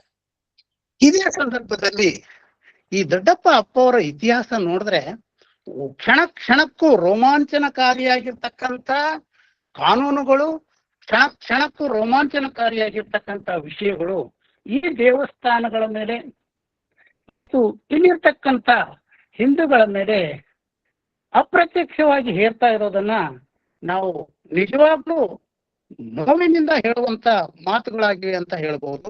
ಈ ಸಂದರ್ಭದಲ್ಲಿ 1934ರಲ್ಲಿ ಇಲ್ಲಿ ಕನ್ಯಾ ಪ್ರಾಥಮಿಕ ಶಾಲೆ ತೆಗಿತಾರೆ. ಹೆಣ್ಮಕ್ಕಳಿಗೆ ಶಿಕ್ಷಣ ಮತ್ತು ಸ್ವಲ್ಪ ಕನ್ನಡದ ಬಗ್ಗೆ ಮತ್ತು ನಾಟಕಗಳ ಮುಖಾಂತರ ಜನರಲ್ಲಿ ಜಾಗೃತಿಯನ್ನು ಮೂಡಿಸುವಂತ ಸಂದರ್ಭದಲ್ಲಿ ನಿಜಾಮನಿಗೆ ಒಂದು ಏನು ಕೆಟ್ಟ ಬುದ್ಧಿ ಹೊಳಿತದಂದ್ರೆ, ಈ ಎಲ್ಲಕ್ಕೂ ಕಾರಣ ಇಲ್ಲಿ ಇರ್ತಕ್ಕಂಥ 3 ಪ್ರಮುಖ ಜಾತಿಗಳು. ಅವರನ್ನ ಸದೆ ಬಡಿದ್ರೆ ಈ ಉಳಿದಂಥವ್ರೆಲ್ಲರೂ ಬಡವರು ಇರ್ತಾರೆ, ಅವರಲ್ಲಿ ಯಾವುದೇ ಶಕ್ತಿ ಇರಲ್ಲ, ನನ್ನ ವಿರುದ್ಧ ದಂಗೆ ಹೇಳುವಂತ ಪರಿಸ್ಥಿತಿ ಅವರಲ್ಲಿ ಇರೋದಿಲ್ಲ ಅನ್ನುವಂತ ಕಾರಣಕ್ಕೆ ಒಂದು ಕಾನೂನನ್ನ ತರ್ತಾನೆ. ಆ ಕಾನೂನಿನ ಹೆಸರು ದಸ್ತೂರ್ ಉಲ್ ಅಮಲ್ ಇಂತೆಖಾಲ್ ಅಂತ. 1934ರಲ್ಲಿ ಈ ಕಾನೂನು ತರ್ತಾನೆ. ಈ ಕಾನೂನಿನ ಅನ್ವಯ ಏನಂದ್ರೆ, ಈ ಪ್ರದೇಶದಲ್ಲಿರ್ತಕ್ಕಂಥ ಪ್ರಮುಖವಾಗಿ ಲಿಂಗಾಯತರು, ಬ್ರಾಹ್ಮಣರು ಮತ್ತು ಮಾರವಾಡಿಗಳು ನನ್ನ ಆಧೀನದಲ್ಲಿ ಬರ್ತಕ್ಕಂಥ ಭೂ ಪ್ರದೇಶದಲ್ಲಿ ಯಾವುದೇ ರೀತಿಯ ಭೂಮಿಯನ್ನ ಖರೀದಿಸಬಾರದು. ಮತ್ತು ಕೆಳಗಡೆ ಬರೀತಾನೆ, ಜೊತೆಗೆ ಯಾವುದೇ ಹಿಂದೂ, ಈ 3 ಜಾತಿ ಮೆನ್ಷನ್ ಮಾಡ್ತಾರೆ, ಯಾವುದೇ ಹಿಂದೂ ಭೂಮಿಯನ್ನ ಖರೀದಿಸಬೇಕಾದ್ರೆ ಅದಕ್ಕೆ ಸರ್ಕಾರದ ಅನುಮತಿ ಬೇಕು. ಈ ಮೇಲಿನ 3 ಜಾತಿಯವರಿಗೆ ಅನುಮತಿ ಕೊಟ್ಟರು ಸಹಿತ ಅವರು ಭೂಮಿಯನ್ನ ಖರೀದಿಸಬಾರ್ದು. ಏಕೆಂದ್ರೆ ಭೂಮಿ ಖರೀದಿಸಿ ಆಸ್ತಿವಂತರಾದ್ರೆ ಬಲಾಢ್ಯರಾಗಿ ಇತರೆ ಜನಾಂಗವನ್ನ, ಎಲ್ಲ ಜನತೆಯನ್ನ ಹುರಿದುಂಬಿಸಿ ಇವರು ಒಂದು ದಂಗೆಗೆ ಪ್ರಚೋದನೆ ನೀಡತಕ್ಕಂಥ ಕಾರ್ಯ ಆಗ್ತದೆ ಅನ್ನುವಂಥ ಉದ್ದೇಶದಿಂದ ಈ ಕಾನೂನನ್ನ ಜಾರಿಗೊಳಿಸ್ತಾರೆ. ಈ ಕಾನೂನಿನ ವಿರುದ್ಧವೂ ಸಹಿತ ಜನಗಳಲ್ಲಿ ಮತ್ತಷ್ಟು ರೊಚ್ಚಿಗೆಳಲು ಆಸ್ಪದ ಪಟ್ಟಂತಾಗ್ತದೆ. ಇದರಿಂದ ಇಲ್ಲಿನ ಹಿಂದೂಗಳು ತುಂಬಾ ರೊಚ್ಚಿಗೆದ್ದು ಮತ್ತೆ ಅಲ್ಲಲ್ಲಿ ಚಿಕ್ಕ ಪುಟ್ಟ ದಂಗೆಗಳು ಆರಂಭವಾಗ್ತವೆ. ಆ ಆರಂಭವಾಗ್ತಕ್ಕಂಥ ಸಂದರ್ಭದಲ್ಲಿ ಮತ್ತೆ ದೊಡ್ಡಪ್ಪ ಅಪ್ಪ ಅವರು ಮತ್ತೊಂದು ಯೋಚನೆ ಮಾಡ್ತಾರೆ. ಇವರಿಗೆ ಯಾವ ರೀತಿ ನಾವು ಉತ್ತರವನ್ನ ನೀಡಬೇಕು? ಇವರು ಸೌಮ್ಯ ಸ್ವಭಾವದವರು. ಕೇವಲ ಅವರು ದೊಡ್ಡಪ್ಪ ಅಪ್ಪ ಅವರು ನಾನೊಬ್ಬ ಧರ್ಮಗುರು, ಧರ್ಮ ಪೀಠಾಧಿಪತಿ, ನನಗೆ ಇವೆಲ್ಲ ಯಾಕೆ, ಎಲ್ಲರನ್ನು ನಾವು ಒಂದೂಡಿಸಿಕೊಂಡು ಹೋಗ್ಬಹುದು, ಈ ಸ್ವಾತಂತ್ರ್ಯ ಚಳವಳಿ ಯಾಕೆ, ಹೋರಾಟ ಯಾಕೆ, ಕಲೆ, ಸಾಹಿತ್ಯ, ಸಂಸ್ಕೃತಿ, ಭಾಷೆ ಬಗ್ಗೆ ನನಗೆ ಯಾಕೆ ಅನ್ನುವಂತ ಒಂದು ಧೋರಣೆ ಅವರಲ್ಲಿ ಇರಲಿಲ್ಲ. ಹೀಗಾಗಿ 3ನೇ ಒಂದು ಪ್ರಯೋಗ ಏನ್ ಮಾಡ್ತಾರಂದ್ರೆ, ಈ ದಸ್ತೂರುಲ್ ಅಮಲ್ ಇಂತೆಖಾಲ್ ಕಾನೂನಿನ ವಿರುದ್ಧವಾಗಿ ಅಪ್ರತ್ಯಕ್ಷವಾಗಿ ಗುಲ್ಬರ್ಗಾದಲ್ಲಿ ಶರಣಬಸವೇಶ್ವರ ದೇವಸ್ಥಾನದ ಆವರಣದಲ್ಲಿಯೇ ಇನ್ನೊಂದು ಪ್ರಾಂತೀಯ ವೀರಶೈವ ಸಮ್ಮೇಳನವನ್ನ ಮಾಡ್ತಾರೆ. ಬರೇ ವೀರಶೈವರು, ಲಿಂಗಾಯತರ ಬಗ್ಗೆ ಇವರು ನೀಡಿರ್ತಕ್ಕಂಥ ಒಂದು ಆದೇಶವನ್ನ, ಕಾನೂನನ್ನ ಇವರು ಅಪ್ರತ್ಯಕ್ಷವಾಗಿ ವಿರೋಧ ಮಾಡ್ತಾರೆ. ಈ ಪ್ರಾಂತೀಯ ಸಮ್ಮೇಳನಕ್ಕೆ ಸೊಲ್ಲಾಪುರದ ರಾವ್ ಬಹದ್ದೂರ್ ಅಂತ ಹೇಳಿದ್ನಲ್ಲ, ನಾಗಣ್ಣ ಅಫ್ಜಲ್ಪುರ್ಕರ್ ಅವರು ಅದರ ಅಧ್ಯಕ್ಷತೆಯನ್ನು ವಹಿಸ್ತಾರೆ. ಆಗ ಆ ಸಮ್ಮೇಳನದಲ್ಲಿ ಲಿಂಗಾಯತ, ಬ್ರಾಹ್ಮಣ, ಮಾರವಾಡಿ ಮತ್ತು ಇತರರು ಭೂಮಿ ಖರೀದಿಸುವಂತ ಯೋಚನೆಯನ್ನ ಸರ್ಕಾರ ಕೈ ಬಿಡಬೇಕು, ನಾವೆಲ್ಲರೂ ಒಂದೇ ಅಣ್ಣ ತಮ್ಮಂದ್ರಂತೆ ಬದುಕೋಣ ಅನ್ನುವಂತ ಒಂದು ಸಂದೇಶ ಮತ್ತು ನಿಯಮ ನಡಾವಳಿಯನ್ನ ಮಾಡ್ತಾರೆ. ಆದ್ರೂ ಮೀರ್ ಕಾಸಿಂ ಅಲಿ ಅದಕ್ಕೆ ಯಾವುದಕ್ಕೆ ಸೊಪ್ಪು ಹಾಕುವುದಿಲ್ಲ. ಈ ಮಧ್ಯದಲ್ಲಿ 1946 ಈಗ ಕೊನೆಯ ಹಂತಕ್ಕೆ ಬರ್ತೀವಿ. ದೊಡ್ಡಪ್ಪ ಅಪ್ಪ ಅವರು ಇದೇ ಸಂದರ್ಭದಲ್ಲಿ ನಿಜಾಮನ ಆಡಳಿತದಲ್ಲಿ ಮತ್ತೊಂದು ಬಲಿಷ್ಠವಾದಂತ ಸಂಘಟನೆ, ಆ ಮೊದಲು ಇದ್ದಂತ ಸಂಘಟನೆ ಅಷ್ಟೊಂದು ಸ್ಟ್ರಾಂಗ್ ಇರಲಿಲ್ಲ. ಆದ್ರೆ ಇವನು ಯಾರೊಬ್ಬ ಮಹಾರಾಷ್ಟ್ರದಿಂದ ಬಂದಿರತಕ್ಕಂತ ಒಬ್ಬ ಕಾಸಿಂ ರಜ್ವಿ ಅನ್ನೋದು ನಿಮ್ಮೆಲ್ರಿಗೂ ಗೊತ್ತಿದೆ. ಆ ಕಾಸಿಂ ರಜ್ವಿ ರಜಾಕಾರರ ಒಂದು ಸಂಘಟನೆಯನ್ನು ಮಾಡ್ತಾನೆ. ರಜಾಕಾರರು ಅವರು ಮತಾಂಧರು, ಕೇವಲ ತನ್ನ ಧರ್ಮ, ತನ್ನ ಅಲ್ಲ, ಇದು ಒಂದೇ ಈ ಜಗತ್ತಿನಲ್ಲಿ ಶ್ರೇಷ್ಠ ಅನ್ನುವಂಥ ಭಾವನೆ ಈ ರಜಾಕಾರರಲ್ಲಿ ಇರ್ತದೆ. ಆ ರಜಾಕಾರರ ಭಾವನೆಗಳು ಸಹಿತ ಪ್ರತಿಯೊಬ್ಬ ಮುಸ್ಲಿಮರಲ್ಲಿ, ಈ ಹೈದರಾಬಾದ್ ಕರ್ನಾಟಕ ಪ್ರದೇಶದ ಈ ಇಡೀ ಇದು ಒಂದೇ ಪ್ರದೇಶ ಅಲ್ಲ, ಎಲ್ಲೆಲ್ಲಿ ಆ ನಿಜಾಮನ ಆಳ್ವಿಕೆ ಇತ್ತು ಅಲ್ಲೆಲ್ಲವೂ ರಜಾಕಾರರ ಸಂಘಟನೆ, ರಜಾಕಾರರ ಸದಸ್ಯತ್ವ ಮತ್ತು ಹಳ್ಳಿಗಳಲ್ಲಿ ಎಷ್ಟು ಸಾಧ್ಯವೋ ಅಷ್ಟು ಹಿಂದೂಗಳ ಮೇಲೆ ದೌರ್ಜನ್ಯವನ್ನ ಎಸಗಲು ಅವರು ಆರಂಭಿಸ್ತಾರೆ. ಇದರಿಂದ ತುಂಬಾ ರೊಚ್ಚಿಗೆದ್ದಂತ ಹಿಂದೂಗಳು ಕಲಬುರಗಿಯಲ್ಲಿ ಏನ್ ಮಾಡ್ತಾರಂದ್ರೆ, ಯಾವತ್ತು ಆ ಕಳಸಾರೋಹಣ ಬೇಡ ಅಂತ ಹೇಳಿದ್ರು, ಅವರು ಆದೇಶ ಹೊರಡಿಸಿದ್ರು ಕಳಸಾರೋಹಣ ಮಾಡೋದು ಬೇಡ ಮತ್ತೆ ಗಂಟೆ ಹೊಡೆಯೋದು ಬೇಡ ಅಂತ. Is there any problem? Hello, ಇಲ್ಲ ಸರ್, ನೀವು ಮಾತಾಡಿ ಸರ್. ರಜಾಕಾರ ಸಂಘಟನೆ ಈ ರೀತಿ ಕಿರುಕುಳ ನೀಡ್ತಾ ಇದ್ದ ಸಂದರ್ಭದಲ್ಲಿ ಹಿಂದೂಗಳಿಗೂ ಸಹಿತ ಒಂದು ಸ್ವಾಭಿಮಾನ ಉಕ್ಕಿ ಬರ್ತದೆ. ಇಲ್ಲಿ ಗುಲ್ಬರ್ಗದಲ್ಲಿ ಒಬ್ಬ ಪೇಂಟರ್ ಪರ್ವತೆ ಅಂತ ಇರ್ತಾನೆ. ಪೇಂಟರ್ ಪರ್ವತೆ ಏನ್ ಮಾಡ್ತಾನಂದ್ರೆ, ಇವ್ರು ಹೆಂಗೂ ಕಿರುಕುಳ ಕೊಡ್ತಾ ಇದ್ದಾರೆ, ನಾವು ಅವನು ನಿಜಾಮ ಬೇಡ ಯಾರು ಬೇಡ, ಇದು ನಮ್ಮ ದೇವಸ್ಥಾನ ಇದೆ, ನಾನು ಈ ದೇವಸ್ಥಾನದ ಮೇಲೆ ಕಳಸಾರೋಹಣ ಮಾಡ್ತೀನಿ ಅಂತ ಹೇಳಿ ಒಂದು ದಿವಸ ಒಂದು 10-15 ಜನರನ್ನ ಕರ್ಕೊಂಡು ಬಂದು ದೇವಸ್ಥಾನದ ಗೋಪುರವನ್ನು ಹತ್ತಿ ಒಂದು ಚಿಕ್ಕ ಕಳಸವನ್ನ ಕೈಯಲ್ಲಿ ಹಿಡಿದುಕೊಂಡು ಅವ್ರಿಗೆ ಗೊತ್ತಾಗ್ದೇನೆ ಆ ಗೋಪುರದ ಮೇಲೆ ಆ ಚಿಕ್ಕ ಕಳಸ ಏರ್ಸ್ಲಿಕ್ಕೆ ಪ್ರಯತ್ನ ಪಡ್ತಾನೆ. ಆವಾಗ ಈ ಶರಣಬಸವೇಶ್ವರ ದೇವಸ್ಥಾನ ಸುತ್ತಲೂ ಯಾವಾಗ್ಲೂ ಸ್ಪೈ ಇರ್ತದೆ. ಅದನ್ನ ಮನಗಂಡಂತ ನಿಜಾಮನ ಅಧಿಕಾರಿಗಳು ತಕ್ಷಣದಿಂದಲೇ ಅಲ್ಲಿಗೆ ಬಂದು ಆ ಪರ್ವತಿ ಅನ್ನುವಂಥವನಿಗೆ ಅರೆಸ್ಟ್ ಮಾಡ್ತಾರೆ. ಅವನ ಜೊತೆ ಇರ್ತಕ್ಕಂಥ 11 ಜನರನ್ನ ಅವರು ಅರೆಸ್ಟ್ ಮಾಡ್ಕೊಂಡು ಕರ್ಕೊಂಡು ಹೋಗ್ತಾರೆ. ಈಗ ಮತ್ತೆ ಗಲಾಟೆ ಜಾಸ್ತಿ ಆಗ್ತದೆ.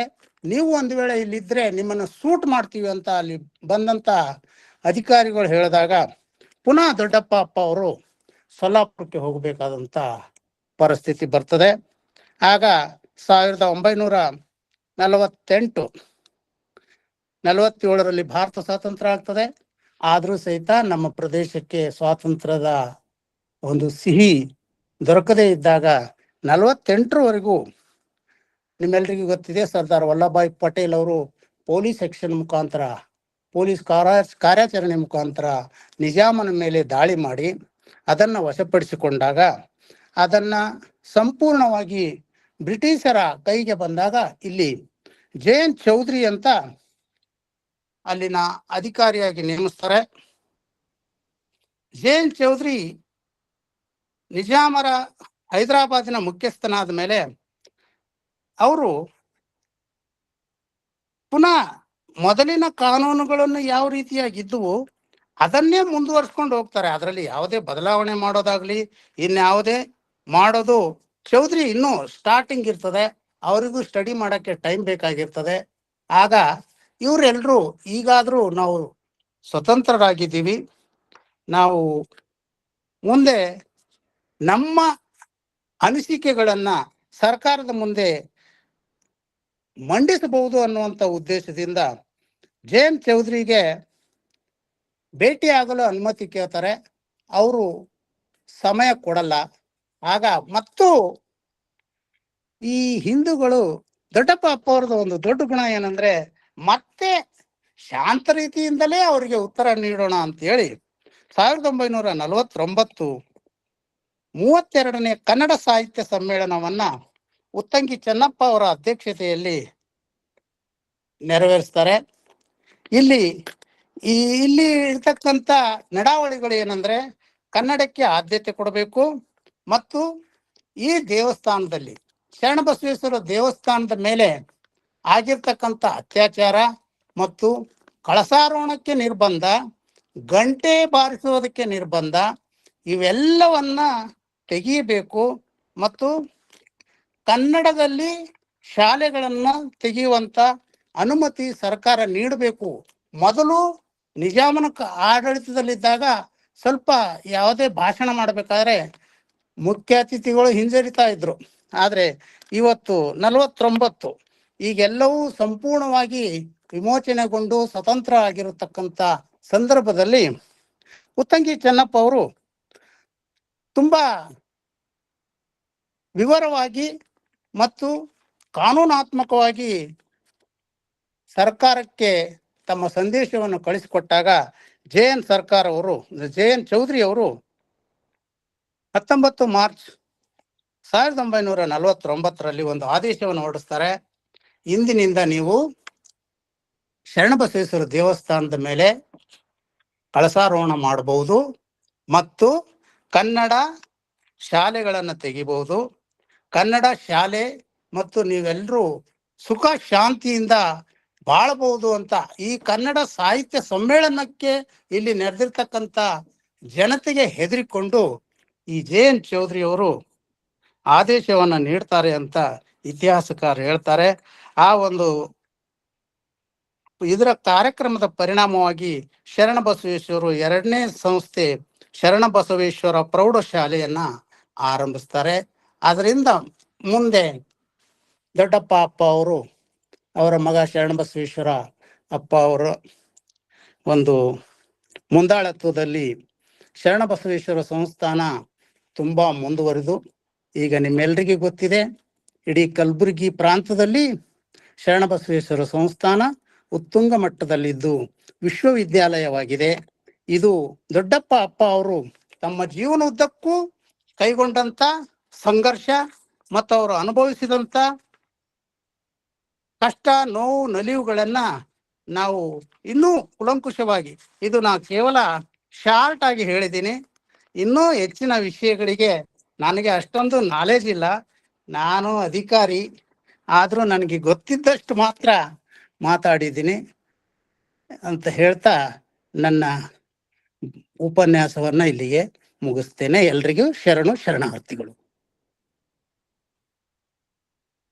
ಸಾಧನೆ ಇಲ್ಲದೆ ಸತ್ರೆ ಬದುಕಲ್ಲ ಅನ್ನುವ ಮಾತಿನಿಂದನೇ ಶುರು ಮಾಡಿ ಸ್ವತಂತ್ರ ಚಳವಳಿಗೆ ಇವರು ಯಾವ ರೀತಿ ದೊಡ್ಡ ಅಪ್ಪಾಜಿಯವರು ಎಷ್ಟು ಸಂಘರ್ಷ ಮಾಡಿದ್ರು, ಈ ಧಾರ್ಮಿಕ ಸಂಘರ್ಷಗಳನ್ನ ಯಾವ ರೀತಿ ಅವ್ರ ಪ್ರಬುದ್ಧತೆಯಿಂದ ತೊಡೆದು ಹಾಕಿದ್ರು, ಸಾಹಿತ್ಯ ಸಮ್ಮೇಳನ ಮತ್ತೆ ಪ್ರಾಂತೀಯ ವೀರಶೈವ ಸಮ್ಮೇಳನಗಳ ಮೂಲಕ ಹೇಗೆ ಅವರು ಸಂಘಟನೆ ಮಾಡಿದ್ರು ಅನ್ನೋದನ್ನ ಬಹಳ ವಿವರವಾಗಿ ನಮ್ಮ ಮುಂದೆ ತೆರೆದಿಟ್ರಿ ಸರ್. ತಾವು ರಜಾಕಾರರ ಹಾವಳಿಯಿಂದ ಈ ಎಷ್ಟೊಂದು ನೋವುಗಳನ್ನ ಅನುಭವಿಸಿದ್ರು ಹಿಂದೂಗಳು. ಸೊ ರಜಾಕಾರರ ಈ ಹಾವಳಿಯಿಂದನೇ ಸಾಕಷ್ಟು ನೋವು ಸಂಕಟಗಳನ್ನ ಅನುಭವಿಸಿದ್ರು. ಅದಕ್ಕೆ ಮಠಮಾನ್ಯಗಳು ಕೂಡ ಹೊರತಾಗಿರ್ಲಿಲ್ಲ ಅನ್ನೋದನ್ನು ಕೂಡ ಬಹಳ ಪ್ರಬುದ್ಧತೆಯಿಂದ ಹೇಳಿದ್ರು ಸರ್. ಅವ್ರು ಹೇಗೆ ಧಾರ್ಮಿಕ ಸಾಮರಸ್ಯವನ್ನ ಸಂಕಲ್ಪ ಮಾಡಿ ಸಾಮರಸ್ಯವಂತ ತಂದ್ರು ಅನ್ನೋದನ್ನ ಬಹಳ ವಿವರವಾಗಿ ಮಾಹಿತಿ ನೀಡಿದ್ರಿ. ತಾವು ಅಧಿಕಾರಿಗಳಾದ್ರೂ ಕೂಡ ಬಹಳ ಚಂದನೆ ವಿವರಣೆ ಮಾಡಿದ್ರಿ. ಅನುಭವವೆಂಬುದು ರಚ್ಚೆಯ ಮಾತಲ್ಲ, ಅದು ಸಂತೆಯ ಸುದ್ದಿಯೂ ಅಲ್ಲ, ಬೀದಿಯ ಪಸರವೂ ಅಲ್ಲ ಅಂತ ಚನ್ನಬಸವಣ್ಣವ್ರು ಹೇಳಿದಂತ ಮಾತು. ತಾವು ಅತ್ಯುತ್ತಮ ಅನುಭವವನ್ನು ನೀಡಿದ್ದೀರಿ ಸರ್. ತಮಗೆ ವೇದಿಕೆಯ ಪರವಾಗಿ ಧನ್ಯವಾದಗಳು. ಈಗ ಯಾರಾದ್ರೂ ಮಾತಾಡಿದ್ರೆ ಮಾತಾಡ್ತಾರೆ. ಹಾ, ಪಟ್ಟಣ್ ಸರ್. ನಮ್ಮ ವೇದಿಕೆಯ ರೂವಾರಿಗಳು ಮತ್ತು ಸಂಸ್ಥಾಪಕರಾಗಿರ್ತಕ್ಕಂಥ ಇವರು ನಮ್ಮ ನಿಜವಾಗಿ ಒಬ್ಬ ವಿದ್ವಾಂಸರು, ಬಹಳಷ್ಟು ಜನರಿಗೆ ಜೀವನವನ್ನ ಬೆಳಗ್ಲಿಕ್ಕೆ ಕಾರಣೀಕರ್ತರಾಗಿರ್ತಕ್ಕಂಥವ್ರು, ಸಾಧಕರಿಗೆ ಹೆಚ್ಚಿನ ಆದ್ಯತೆಯನ್ನು ನೀಡುವಂಥವ್ರು ನಮ್ಮ ವೇದಿಕೆಯ ರೂವಾರಿಗಳಾಗಿರ್ತಕ್ಕಂಥ ಡಾಕ್ಟರ್ ಶಶಿಕಾಂತ್ ಪಟ್ಟಣ್ ಸರ್ ಅವರು ತಮ್ಮ ಮಾರ್ಗದರ್ಶನದ ನುಡಿಗಳನ್ನ ಹೇಳ್ಬೇಕಂತ ಕೇಳ್ಕೊತೀನಿ. ಓಂ ಶ್ರೀ ಗುರು ಬಸವಲಿಂಗಯ್ಯಮ್ಮ. ನಾನು 39 ವರ್ಷದ ಹಿಂದೆ ಶರಣಬಸಪ್ಪ ಕಲಬುರ್ಗಿ ಆ ಒಂದಕ್ಕೆ ಹೋದಾಗ ದೊಡ್ಡಪ್ಪ ಅವರ ಭಾವಚಿತ್ರಗಳು, ಗಾಂಧೀಜಿ, ನೆಹರು, ನನಗೆ ಬಹಳಷ್ಟು ಆಶ್ಚರ್ಯ ಉಂಟಾಗಿತ್ತು. ಅಂದ್ರೆ ಒಬ್ಬ ದೊಡ್ಡಪ್ಪ ಅಂತ ನಾವು ತಿಳ್ಕೊಂಡಂತ ಒಬ್ಬ ಮಠಾಧೀಶರ ಜೊತೆಗೆ ಗಾಂಧೀಜಿಯವರು ಕುಂತಾರ, ಅವ್ರ ಜೊತೆ ಚರ್ಚೆ ಮಾಡ್ಯಾರ.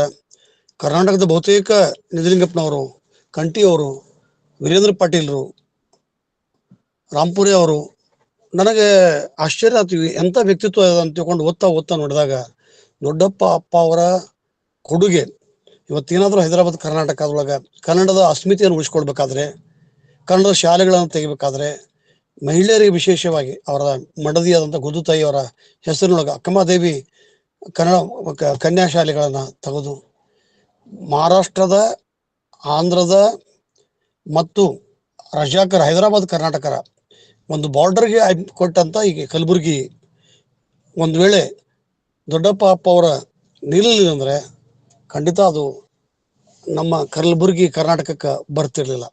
ಅದ್ರ ಮೇಲೆ ನಿರಂತರವಾಗಿ ಅವತ್ತಿನ ರಜಾಕರ ಹಾವಳಿ ಆಗಿರ್ಬೋದು, ಮರಾಠಿ ಭಾಷಿಕರ, ಉರ್ದು ಭಾಷಿಕರ, ಬೇರೆ ಬೇರೆ ಭಾಷಿಕರ ನಿರಂತರ ಆಕ್ರಮಣ, ಅದನ್ನ ಏನಾದರೂ ಮೆಟ್ಟಿ ಕನ್ನಡದ ಪರವಾದಂಥ ವಾತಾವರಣ ನಿರ್ಮಿಸಿದವರು ದೊಡ್ಡಪ್ಪ ಅವರು.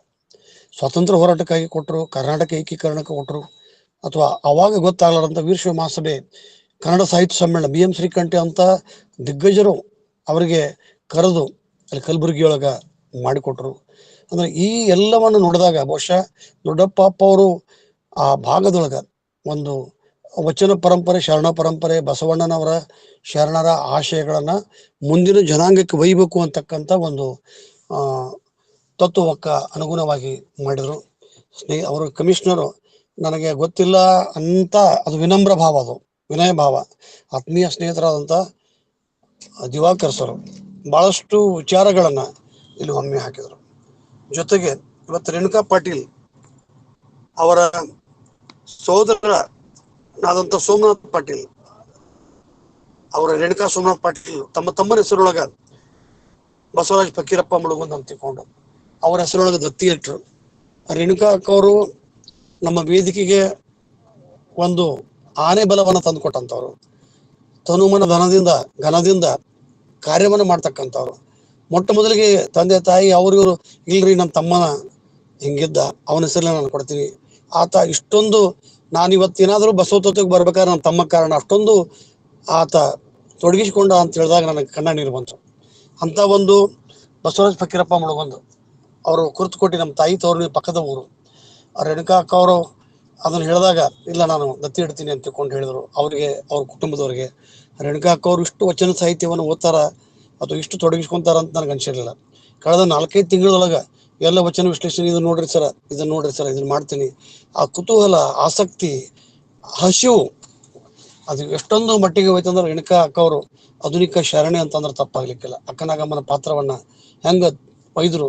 ಬಿಜಾಪುರದೊಳಗೆ ಅವರು ಬಿರಾದರ್ಸರು, ನಮ್ಮ ರತ್ನಕ್ಕ, ಶಾರದಾಮಣಿ, ಒಂದು ತಂಡ, ಒಂದು ಕೇವಲ 4-5 ತಿಂಗಳ ಅವಧಿಯೊಳಗ ನಾವೆಲ್ಲರೂ ಅದಕ್ಕೆ ಸಾಕ್ಷಿಯಾಗಿದ್ದಂತಂದ್ರೆ ಸರಸ್ವತಿ ಪಾಟೀಲ್ ಮೇಡಮು, ಶಾರದಾ ಮೇಡಮು, ಗೌರಮ್ಮ ಕನಾಶಿ, ಸುಧಾ ಪಾಟೀಲ್ ಎಲ್ಲರೂ ಬಂದಾಗ ಅದೊಂದು ಸಾಕ್ಷಿಭೂತವಾಗಿ ನಿಂತು ನಿರಂತರವಾಗಿ ನಮ್ಮ ಸುರೇಶ್ ದೇಸಾಯಿ ಅವರು, ಅವ್ರ ಗೀತಕ್ಕ ದೇಸಾಯಿ ಅವರು, ಅವರನ್ನ ಕೊಂಡಿಯಾಗಿ ನಿಂತವರು ರೇಣುಕಾ ಪಾಟೀಲ್ ಮೇಡಮ್. ಹೀಗಾಗಿ ಅವರು ದತ್ತಿಯನ್ನ ಅವರಿಗೆ ಅಗಲಿದ ಆತ್ಮ, ಅದು ಭೌತಿಕವಾಗಿ ನಮ್ಮ ಜೊತೆಗೆ ಬಸವರಾಜ್ ಫಕೀರಪ್ಪ ಮುಳುಗುಂದವರು ಇಲ್ಲ ಅಂದ್ರೂ ಕೂಡ ಅವರ ಒಂದು ನೆಲೆಸೆಲೆಗಳು ಅಂತ ಏನದಲ್ಲ, ಅವರ ಸ್ಫೂರ್ತಿಗಳು, ಚೈತನ್ಯಗಳು, ಅವರ ಮೂಲಕ ರೇಣುಕಾ ಅಕ್ಕ ಅವರು ನಮಗೆ ಒಂದು ಅವಕಾಶ ಮಾಡಿಕೊಟ್ರು. ಅವರ ಕುಟುಂಬದ ಸರ್ವ ಸದಸ್ಯರಿಗೆ, ಅವರ ರೇಖಾ ಬಿರಾದರ್ ಅವರು, ಅವರ ಸಹೋದರರು, ಅವರ ಕುಟುಂಬದ ಎಲ್ಲ ಸದಸ್ಯರಿಗೆ, ವಚನಾಧ್ಯಯನ ವೇದಿಕೆ, ಅಕ್ಕನರಿವು, ಇದರ ಮೂಲಕ ನಾವು ಧನ್ಯವಾದಗಳನ್ನ ಹೇಳ್ತೀವಿ. ದೊಡ್ಡಪ್ಪ ಅವರ ಕ್ರಾಂತಿಯ ಬಗ್ಗೆ ನೋಡ್ರಿ, ಎಷ್ಟೊಂದು ಆ ಹೈದರಾಬಾದ್ ಕರ್ನಾಟಕಕ್ಕೆ ನಿಜಾಮರ ರಜಾಕರ ಹಾವಳಿ, ಭಾಷಾ ದರ್ಪ ಎಲ್ಲವನ್ನ ಮೆಟ್ಟಿ ನಿಂತು ಕನ್ನಡದ ಅಸ್ಮಿತೆಯನ್ನು ಉಳಿಸಿದಂಥ ದೊಡ್ಡಪ್ಪ ಅವರು, ಅವರ ಸಹೋದರನ ಉಪನ್ಯಾಸವಾಗಿ ಇಟ್ಟದ್ದು ಕಾಕತಾಳೀಯ ಮತ್ತು ಅಷ್ಟೇ ಮೌಲಿಕ. ನನ್ನ ಸ್ನೇಹಿತರಾದಂಥ ದಿವಾಕರ್ ಸರ್ ಬಹಳ ಆತ್ಮೀಯರು, ಅವ್ರು ನಾಳೆ ಹೈದರಾಬಾದ್ ಹೊಂಟಿದ್ರು, ಇಮಿಡಿಯೇಟ್ಲಿ ಲಾಸ್ಟ್ ಮೂಮೆಂಟ್ಗೆ ಚೇಂಜ್ ಮಾಡಿದ್ದಾರೆ. ಅವರಿಗೆ ಪಾಲ್ಗೊಂಡಂಥ ಎಲ್ಲರಿಗೆ ಭಕ್ತಿಪೂರ್ವಕ ಶರಣಾರ್ಥಿಗಳನ್ನ ಹೇಳ್ತಾ ನನ್ನ ಮಾತಿಗೆ ವಿರಾಮ ಹೇಳ್ತೀನಿ. ಶರಣಾರ್ಥಿ. ಧನ್ಯವಾದಗಳು ಸರ್. ತಮ್ಮ ಮಾರ್ಗದರ್ಶನ ನೋಡಿ ಅಲ್ಪದಲ್ಲಿ ಆದರೂ ಕೂಡ ಬಹಳ ಸ್ವಚ್ಛವಾಗಿರುತ್ತೆ. ತಾವು ಹೇಳ್ತಕ್ಕಂಥ ಎಲ್ಲಾ ಮಾತುಗಳು ಅತ್ಯಂತ ಸತ್ಯವಾದಂತವುಗಳು. ರಜಾಕರ್ ಹಾವಳಿಯಿಂದಾಗಿ ಆಗಿರ್ತಕ್ಕಂಥ ಏನು ಆ ನಷ್ಟಗಳಾಗಿದ್ವು, ಅವರು ಕನ್ನಡ ಸಂಘಟನೆ ಮೂಲಕ, ಕನ್ನಡ ಶಾಲೆಗಳ ಮೂಲಕ ಹೆಣ್ಣು ಮಕ್ಕಳಿಗೆ ಗೋದುತಾಯಿ ಮಹಿಳಾ ಮಹಾವಿದ್ಯಾಲಯನೇ ಅಲ್ಲಿದೆ. ಇದೆಲ್ಲದ್ರ ಬಗ್ಗೆ ತಾವು ಹೇಳಿದ್ರಿ. ಧನ್ಯವಾದಗಳು. ಮತ್ತೆ ಯಾರಾದ್ರೂ ಮಾತಾಡೋರಿದ್ರೆ ಈಗ ದಯವಿಟ್ಟು ಮಾತಾಡಿ. ರೇಣುಕಾ ಪಾಟೀಲ್ ಅವ್ರನ್ನ ಕರಿ, ದತ್ತಿ ದಾಸೋಹಿ. ದತ್ತಿ ದಾಸೋಹಿಗಳು ಆಗಿರ್ತಕ್ಕಂಥ ಶರಣೆ ರೇಣುಕಾ ಪಾಟೀಲ್ ಅವರು ಮಾತಾಡ್ಬೇಕಾಗಿ ವಿನಂತಿ.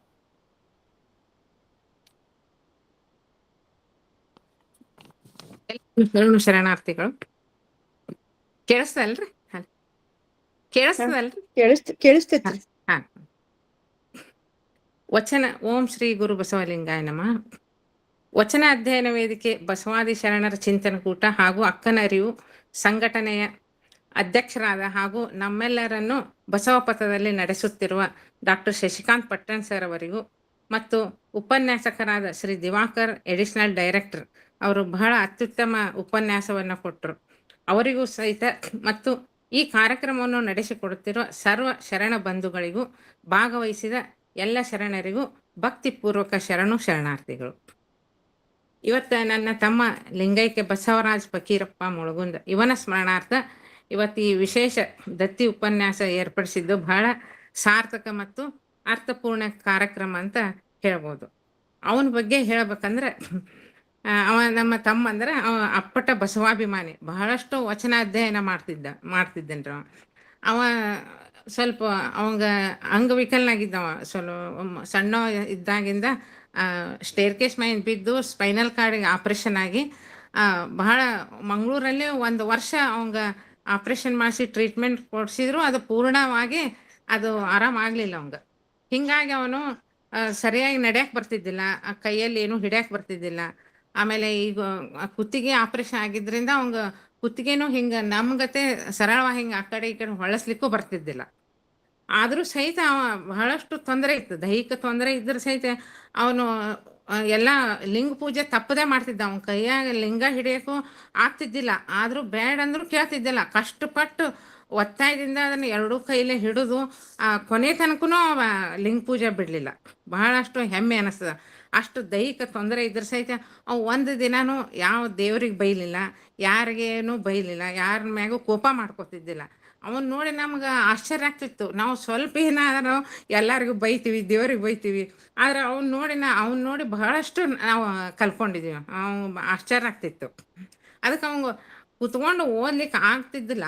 ಆದರೂ ದಿನ 2 ತಾಸು ಒಂದೇ ಭಂಗಿ ಒಳಗೆ ಕುತ್ಕೊಂಡು ನಾವು ಒಂದು ಕಡೆ ಬೇಸರ ಆದ್ರೆ ಆ ಕಡೆ ಒಮ್ಮೆ ಈ ಕಡೆ ಹೊಳ್ಳಿ ಹಿಂಗೆ ಓದ್ತೀವಿ. ಆದ್ರೆ ಒಂದೇ ಭಂಗಿಯಲ್ಲಿ ಕುತ್ಕೊಂಡು 2 ತಾಸು ಅಭ್ಯಾಸ ಮಾಡ್ತಿದ್ದೇನ್ರಿ. ಮತ್ತು ಅದು ಅಭ್ಯಾಸ ಮಾಡೋದಲ್ದ ಅದನ್ನು ಎಷ್ಟವ ಅದನ್ನು ಚರ್ಚೆ ಮಾಡ್ತಿದ್ದ ನಮ್ಮ ಜೊತೆ, ನಮಗೆ ಮಾರ್ಗದರ್ಶನ ಮಾಡ್ತಿದ್ದ. ಏನಾದರೂ ನಮಗೆ ವಚನಗಳು ತಿಳಿಲಿಕ್ಕಂದ್ರೆ ಅವ ತಿಳಿಸ್ತಿದ್ದ ನಮ್ಗೆ. ಅವ ಎಲ್ಲರಿಗಿಂತ ಚಿಕ್ಕವನಾದ್ರು ಸಹಿತ ನಮಗೆ ಅಗದಿ ಮನೆಗೆ ಅವ ಹಿರಿಯ ಸದಸ್ಯನಂತೆ ಅವ ಇದ್ದ. ಪ್ರತಿಯೊಂದೂ ಈ ಆಧ್ಯಾತ್ಮ ತಗೋರಿ, ಯಾವುದೇ ವಿಷಯ ತಗೊಂಡ್ರು ಅವ ಅದ್ರ ಬಗ್ಗೆ ಮತ್ತು ಎಲ್ಲಿ ಅವ ಅಡ್ಡಾಡೂ ಇಲ್ಲ, ಮನೇಲೇ ಕೂಡ್ತಿದ್ದ. ಆದರೂ ಎಲ್ಲ ಹೊರಗಿನ ವಿಷಯ ಎಲ್ಲ ಅವ ಎಲ್ಲ ಕಡೆ ಹೋಗಿ ಬಂದಾನನ್ನೋರ್ಗತೆ ಅಷ್ಟು ನಾಲೆಜ್ ಇತ್ತು ಅವಂಗೆ. ಎಲ್ಲದ್ರ ಬಗ್ಗೆನೂ ಹೇಳ್ತಿದ್ದ. ನಮಗೇನಾದ್ರು ಸಂತೋಷ ಆದ್ರೆ, ನಮಗೆ ಕಷ್ಟ ಆದ್ರೆ ಮೊದಲು ಅವಂಗೆ ತಿಳಿಸ್ತಿದ್ವಿ ನಾವು. ಅಷ್ಟು ಅವನ ತಾಯಿ ಹೃದಯ. ಅವನೇ ನಮ್ಗೆ ಎಲ್ಲ ಗುರು, ತಂದೆ, ತಾಯಿ ಎಲ್ಲನೂ ಆಗಿದ್ದ. ಒಬ್ಬ ಶ್ರೇಷ್ಠ ಮನಃಶಾಸ್ತ್ರಜ್ಞ ಆಗಿದ್ದ. ಏನಾದರೂ ಸಮಸ್ಯೆ ಬಂದ್ರೆ ಅದನ್ನು ಅದಕ್ಕೆ ಪರಿಹಾರ ಎಷ್ಟು ಕರೆಕ್ಟಾಗಿ ಕೊಡ್ತಿದ್ದ. ಅವ ಹೇಳಿದ್ದ ಫೈನಲ್. ನಮ್ಮ ಮನೆಯಲ್ಲಿ ಯಾವುದೇ ವಿಷಯ ಇರಲಿ ಎಲ್ಲರೂ ಅವನ್ನೇ ಕೇಳ್ತಿದ್ವಿ, ಏನು ಮಾಡಬೇಕು ಏನಿಲ್ಲ. ಪ್ರತಿಯೊಂದು ವಿಷಯದಲ್ಲೇನು ಆಧ್ಯಾತ್ಮ ಆಯಿತು, ಈ ನಮ್ಮ ಲೌಕಿಕ ವಿಷಯದಲ್ಲಿ ಏನಾದ್ರು ಸಮಸ್ಯೆ ಬಂದ್ರೆ, ನೌಕರಿ ಕಲಿಯೋದು, ಪ್ರತಿಯೊಂದೂ ಅವ ಹೇಳಿದ ಮ್ಯಾಗ ಮುಂದಿನ ಹೆಜ್ಜೆ ಇಡ್ತಿದ್ವಿ ನಾವು. ಅಷ್ಟೊಂದು ಅವಂಗ ನಾಲೆಜ್ ಇತ್ತು. ಅವಂಗ ಎಷ್ಟೇ ದೈಹಿಕ ತೊಂದರೆ ಎಷ್ಟಿದ್ರು ಒಂದು ದಿವ್ಸನೂ ತನ್ನ ಕಷ್ಟವನ್ನು ಹೇಳ್ತಿದ್ದ, ನಮ್ದೆಲ್ಲ ಕೇಳ್ತಿದ್ದ. ಆದ್ರೆ ತಂದೇನು ಹೇಳ್ತಿದ್ದಿಲ್ಲ. ನಾವು ಅವನ ಮುಖ ನೋಡೇ ತಿಳ್ಕೊತೀವಿ, ಮುಖ ಸಪ್ಪಗಾದ್ರೆ ಯಾಕೆ ಏನಾಯ್ತು ಅದನ್ನ ಅವಾಗ ಒತ್ತಾಯ ಮಾಡಿದ್ಮ್ಯಾಗ ಹೇಳ್ತಿದ್ ನಾವು. ಇಲ್ಲಾಂದ್ರೆ ಹೇಳತ್ತಿದ್ದಿಲ್ಲ ನಾವು. ಒಟ್ಟು ಅವಂಗೇನು ತ್ರಾಸ ಅಂದ್ರು ಅಂತ ಅಗದಿ ಸೂಕ್ಷ್ಮ ಸ್ವಭಾವದವ ಇದ್ದ. ಹಿಂಗಾಗಿ ಅವ ಬಸವಣ್ಣವ್ರ ವಚನಗಳನ್ನ, ಬಸವಾದಿ ಶರಣರ ವಚನಗಳನ್ನ ಬಹಳಷ್ಟು ಅಧ್ಯಯನ ಮಾಡ್ತಿದ್ದ, ಬಹಳಷ್ಟು ಅಭಿಮಾನಿ ಇತ್ತು ಅವ್ನು. ಆದ್ದರಿಂದ ನಾವು ಅವನ ಹೆಸರ್ಲೇನ ಅವ ಹಿಂಗಾಗಿ ಇದನ್ನ ಲಿಂಗೈಕ್ಯ ಆಗ್ತಾನ್ರಿ. ಅವ 54, ನನಗಿಂತ ಒಂದ್ 4 ವರ್ಷ ಸಣ್ಣವ. ನನಗೀಗ 62 ವರ್ಷ. ಈಗ 2023 ಅವ ಲಿಂಗೈಕ್ಯ ಆಗ್ತಾನ. ಬಹಳ ನಮಗ ಅವಾಗ ಏನಾಗ್ತಾನ, ಬಹಳಷ್ಟು ಅನಾಥ ಪ್ರಜ್ಞೆ ಕಾಡತ್ ನಮಗ. ಹೆಂಗಪ್ಪ ಏನ್ ಮಾಡೋದು ಮುಂದೆ ಒಂಥರ ಏನ್ ದಿಕ್ಕ ತೋರ್ಸಿದಂಗ ಬಹಳಷ್ಟು ಮನಸ್ಸಿಗೆ ತ್ರಾಸ ಆಯ್ತು. ಅದಕ್ಕ ಅವನ ಹೆಸರ್ಲೇನೆ ನಾನು ಈ ದತ್ತಿ ಉಪನ್ಯಾಸ ಇಟ್ಟೇನ್ರಿ. ಅಂದ್ರೆ ಸ್ವಲ್ಪ ಅವಂಗ ನಾವು ಇದು ಮಾಡಿದಂಗ ಆಗ್ತಂತೇಳಿ.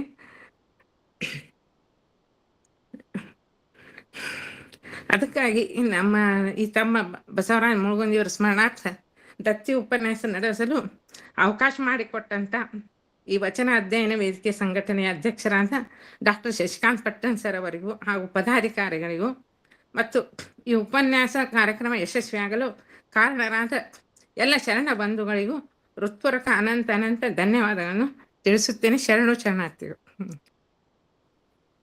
ಮೇಡಮ್, ಅತ್ಯಂತ ಭಾವುಕತೆಯಿಂದ ತಮ್ಮ ಸಹೋದರನ ಬಗ್ಗೆ, ಅಷ್ಟು ಅಂಗವೈಕಲ್ಯ ಇದ್ರೂ ಕೂಡ ಅವ್ರಿಗಿರ್ತಕ್ಕಂತ ದೈವಿ ಶಕ್ತಿ ಬಗ್ಗೆ, ತಮಗೆ ನೀಡಿರ್ತಕ್ಕಂತ ಮಾರ್ಗದರ್ಶನದ ಬಗ್ಗೆ ಬಹಳ ಭಾವುಕತೆಯಿಂದ ನಮ್ ಜೊತೆಗೆ ಹಂಚ್ಕೊಂಡ್ರಿ. ಧನ್ಯವಾದಗಳು. ನೀವು ದತ್ತಿಯನ್ನ ನಿಮ್ಮ ಸಹೋದರನ ಹೆಸರಿಗಿಟ್ಟು ಅವ್ರಿಗೆ ಕೃತಜ್ಞತೆಯನ್ನು ಸಲ್ಲಿಸಿದ್ದು ನಮ್ಮ ವೇದಿಕೆಗೆ ನಿಮ್ಮಂತವ್ರು ಬಂದಿರೋದು ಒಂದು ಗೌರವ ಅಂತ ಹೇಳ್ತಾ, ಮತ್ತೆ ಯಾರಾದ್ರೂ ಮಾತಾಡೋರಿದ್ರೆ ದಯವಿಟ್ಟು ಹ್ಯಾಂಡ್ ರೈಸ್ ಮಾಡಿ. ಬಿರಾದರ್ ಸರ್ ಮಾತಾಡ್ತಾರೆ ಅಂತ ಕೇಳಿ. ಹಲೋ ಹಲೋ ಹಲೋ, ಹಾ, ಬಿರಾದರ್ ಸರ್ ಮಾತಾಡ್ರಿ. ಹಲೋ ಮೇಡಮ್, ನಾನ್ ರೇಖಾ ಬಿರಾದರ್. ಹಾ, ಮಾತಾಡ್ರಿ ಮೇಡಮ್, ಮಾತಾಡ್ರಿ. ಆಯ್ತ್ರಿ ಮೇಡಮ್, ಮಾತಾಡ್ಬೋದು ಮೇಡಮ್. ಒಂದೇ ಸೆಕೆಂಡ್. ಎಲ್ಲ ಬಸವ ಭಕ್ತರಿಗೆ ನನ್ನ ಶರಣಾರ್ಥಿ. ಇವತ್ತಿನ ಒಂದು ಉಪನ್ಯಾಸ ತುಂಬಾ ಮಹತ್ವಪೂರ್ಣ. ಇಷ್ಟು ವಿಷಯ ನಮಗೆ ಗೊತ್ತಿರಲಿಲ್ಲ. ಮತ್ತು ಸರ್ ಅತಿ ಆಳವಾಗಿ ಒಂಥರ ಸಂಶೋಧನಾತ್ಮಕ ರೀತಿಯಲ್ಲಿ ಅದನ್ನ ವೈಚಾರಿಕ ರೀತಿಯಲ್ಲಿ ಹಣಿದುಕೊಂಡು ಬಂದು ನಮ್ಮೆಲ್ಲರಿಗೆ ಒಂದು ಜ್ಞಾನದ ಹಸಿವನ್ನ ನಮಗೆ ನೀಗಿಸಿದ್ರು. ಅಂಥ ಒಂದು ಉಪನ್ಯಾಸ, ಬಹಳ ಅಚ್ಚುಕಟ್ಟತನ ಉಪನ್ಯಾಸ ಮಾಡಿದ್ರು. ಇಂಥ ಒಂದು ಉಪನ್ಯಾಸವನ್ನು ಆಯ್ಕೆ ಮಾಡಿ ಕೊಟ್ಟಂತ ನಮ್ಮ ಶಶಿಕಾಂತ್ ಪಟ್ಟಣ್ ಅವ್ರಿಗೆ, ಉತ್ಕೃಷ್ಟ ರೀತಿಯಲ್ಲಿ ಉಪನ್ಯಾಸ ನೀಡಿದಂತಹ ನಮ್ಮ ಸರ್ಗೆ ಮತ್ತು ಎಲ್ಲ ಬಸವಾಭಿಮಾನಿಗಳಿಗೆ, ಬಸವ ಭಕ್ತರಿಗೆ ನನ್ನ ಶರಣಾರ್ಥಿಗಳು. ಧನ್ಯವಾದಗಳು ಸರ್. ಮೇಡಮ್, ಬಿರಾದರ್ ಅವ್ರು ಮಾತಾಡ್ತೀರಿ? ರೇಖಾ ಬರಲ್ಲ. ಹಾ, ಹುನ್ರಿ. ಓಂ ಶ್ರೀ ಗುರು ಬಸವಲಿಂಗಾಯ ನಮಃ. ಬಸವ ಚಿಂತನ ಕೂಟ ಮತ್ತು ಅಕ್ಕನ ಅರಿವು ಜಂಟಿಯಾಗಿ ನಡೆಸುತ್ತಿರುವ ಈ ದತ್ತಿ ಉಪನ್ಯಾಸ ಕಾರ್ಯಕ್ರಮದಲ್ಲಿ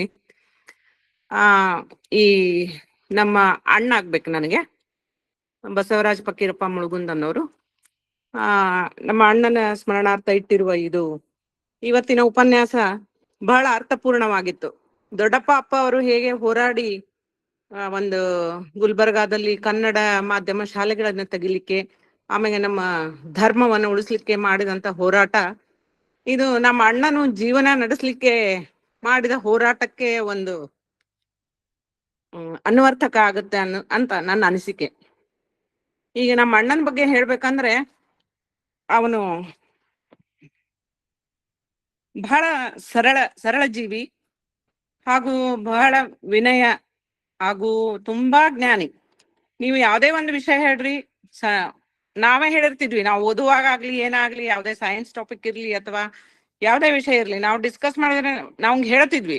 ಬಟ್ ನಾವ್ ಮುಂದೆ ಯಾವಾಗಾರ ಕೇಳಿದ್ರೆ ನೀನೇ ಹೇಳಿದ್ದಲ್ಲ, ನಿನಗೆ ನೆನಪಿಲ್ಲ ಅಂತಿದ್ರು ಅವ್ರು, ನಮ್ಮಣ್ಣ. ಅಂತ ನೆನಪಿನ ಶಕ್ತಿ ಅವನು. ಆಮೇಲೆ ವಿಷಯಗಳನ್ನು ಎಲ್ಲಾ ರೀತಿ ವಿಷಯಗಳನ್ನು ಓದ್ತಿದ್ದ ಅವನು. ಅಧ್ಯಾತ್ಮ ಓದ್ತಿದ್ದ, ಸಾಹಿತ್ಯ ಓದ್ತಿದ್ದ, ಆಮೇಲೆ ಅಡಿಗೆದಾಗ್ಲಿ ಬೇಕಾದ್ ಹೇಳ್ರಿ ನೀವು. ನಮ್ಮ ಇನ್ನೊಬ್ರು ತಂಗಿ ತಮ್ಮ ಇಬ್ಬರು ಡಾಕ್ಟರ್ ಅದಾರ. ಅವರು ಡಾಕ್ಟರ್ ಓದುವಾಗ ಏನಾದ್ರು ಡಿಸ್ಕಸ್ ಮಾಡಿದ್ರೆ ಅದ್ರ ಬಗ್ಗೆನೂ ಅವ ಹೇಳ್ತಿದ್ದ. ಆಮೇಲೆ ಮುಂದೆ ನಮ್ಗೆ ಎಕ್ಸ್ಪ್ಲೇನ್ ಮಾಡ್ತಿದ್ದ, ಅದು ಹಿಂಗಾಗತ್ತ ಹಂಗಾಗತ್ತ ಅಂತ ಹೇಳಿ. ಅಂದ್ರ ಅವ ಸರಿ ಇದ್ರೆ ಇನ್ನೂ ಎಜುಕೇಶನ್ ತಗೊಂಡಿದ್ರೆ ಎಷ್ಟು ದೊಡ್ಡ ಇದು ಆಕಿದ್ದ ಅನ್ನೋದು ನಮ್ಗೆ ಇಮ್ಯಾಜಿನ್ ಮಾಡ್ಲಿಕ್ಕೆ ಆಗಲ್ಲ ಅವನ ಇದನ್ ನೋಡಿದ್ರೆ. ಆಮೇಲೆ ನಮ್ಮ ಜೀವನಗಳನ್ನ ಎಲ್ಲಾ ನಮ್ಮ ಅಕ್ಕ ಆಗ್ಲಿ, ನಾ ಆಗ್ಲಿ, ನಮ್ ತಮ್ಮ ಆಗ್ಲಿ, ತಂಗಿ ಆಗ್ಲಿ, ಅದನ್ನೆಲ್ಲಾ ರೂಪಿಸಿದವ ಅವನೇ ಅಂದ್ರೂ ಅಡ್ಡಿ ಇಲ್ಲ.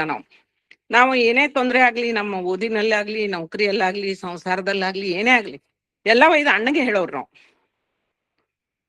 ಅಪ್ಪ ಅಮ್ಮನ್ ಮುಂದೆ ಹೇಳ್ತಿದ್ದಿಲ್ಲ. ಯಾಕಂದ್ರೆ ನಮಗ ಅಣ್ಣನ ಮೇಲೆ ಅಷ್ಟು ಭರವಸೆ ಇತ್ತು, ಅವ ಕರೆಕ್ಟ್ ನಮಗ ಒಂದು ಸೊಲ್ಯೂಷನ್ ಕೊಡ್ತಾನ ಅನ್ನೋದು. ಹಂಗಾಗಿ ಅವ ನಮ್ಮ ಬಾಳಿನ ಆಶಾದೀಪ, ಜೀವನದ ದಾರಿದೀಪ, ಹಾಗೂ ನಮ್ಮೆಲ್ಲರ ಏಳಿಗೆಯ ಕಾರಣಕರ್ತ, ಹಾಗೂ ನಮ್ಮ ಪರಿವಾರದ ಯಜಮಾನ, ಶರಣ, ಸಂತ, ಜ್ಞಾನಯೋಗಿ. ಏನಂದ್ರು ಅವ್ನ್ ಏನ್ ಹೊಗಳಿದ್ರು ನಮ್ಗ ಕಡಿಮೆನೆ ಅನಿಸ್ತತಿ. ಇಷ್ಟ ಹೇಳಿ ನಾನು 2 ಮಾತು ಮುಗಿಸ್ತೀನಿ. Thank you. ಧನ್ಯವಾದಗಳು ಮೇಡಮ್. ನಾವು ತಮ್ಮ ಸಹೋದರ, ತಮ್ಮ ಹಿರಿಯ ಅಣ್ಣನ ಸಾಮರ್ಥ್ಯವನ್ನ, ದೈವಿಕತೆಯನ್ನ, ಅವ್ರಿಗಿರ್ತಕ್ಕಂಥ ಒಂದು ನೆನಪಿನ ಶಕ್ತಿಯನ್ನ ಬಹಳ ನೆನ್ಸ್ಕೊಂಡ್ರಿ, ಅವ್ರನ್ನ ಬಹಳ ಹೊಗಳಿದ್ರಿ. ಈ ದತ್ತಿ ದಾಸೋಹ ಇಟ್ಟಿದ್ದು ಅವ್ರ ಹೆಸರಿಂದ ಸಾರ್ಥಕ ಆಯ್ತು ಅನ್ನೋದು ನಮ್ಮೆಲ್ಲರ ಭಾವನೆ ಕೂಡ. ಧನ್ಯವಾದಗಳು ಮೇಡಮ್. ಮತ್ತೆ ಯಾರಾದ್ರೂ ಮಾತಾಡೋರಿದ್ರೆ ದಯವಿಟ್ಟು ಮಾತಾಡಿ.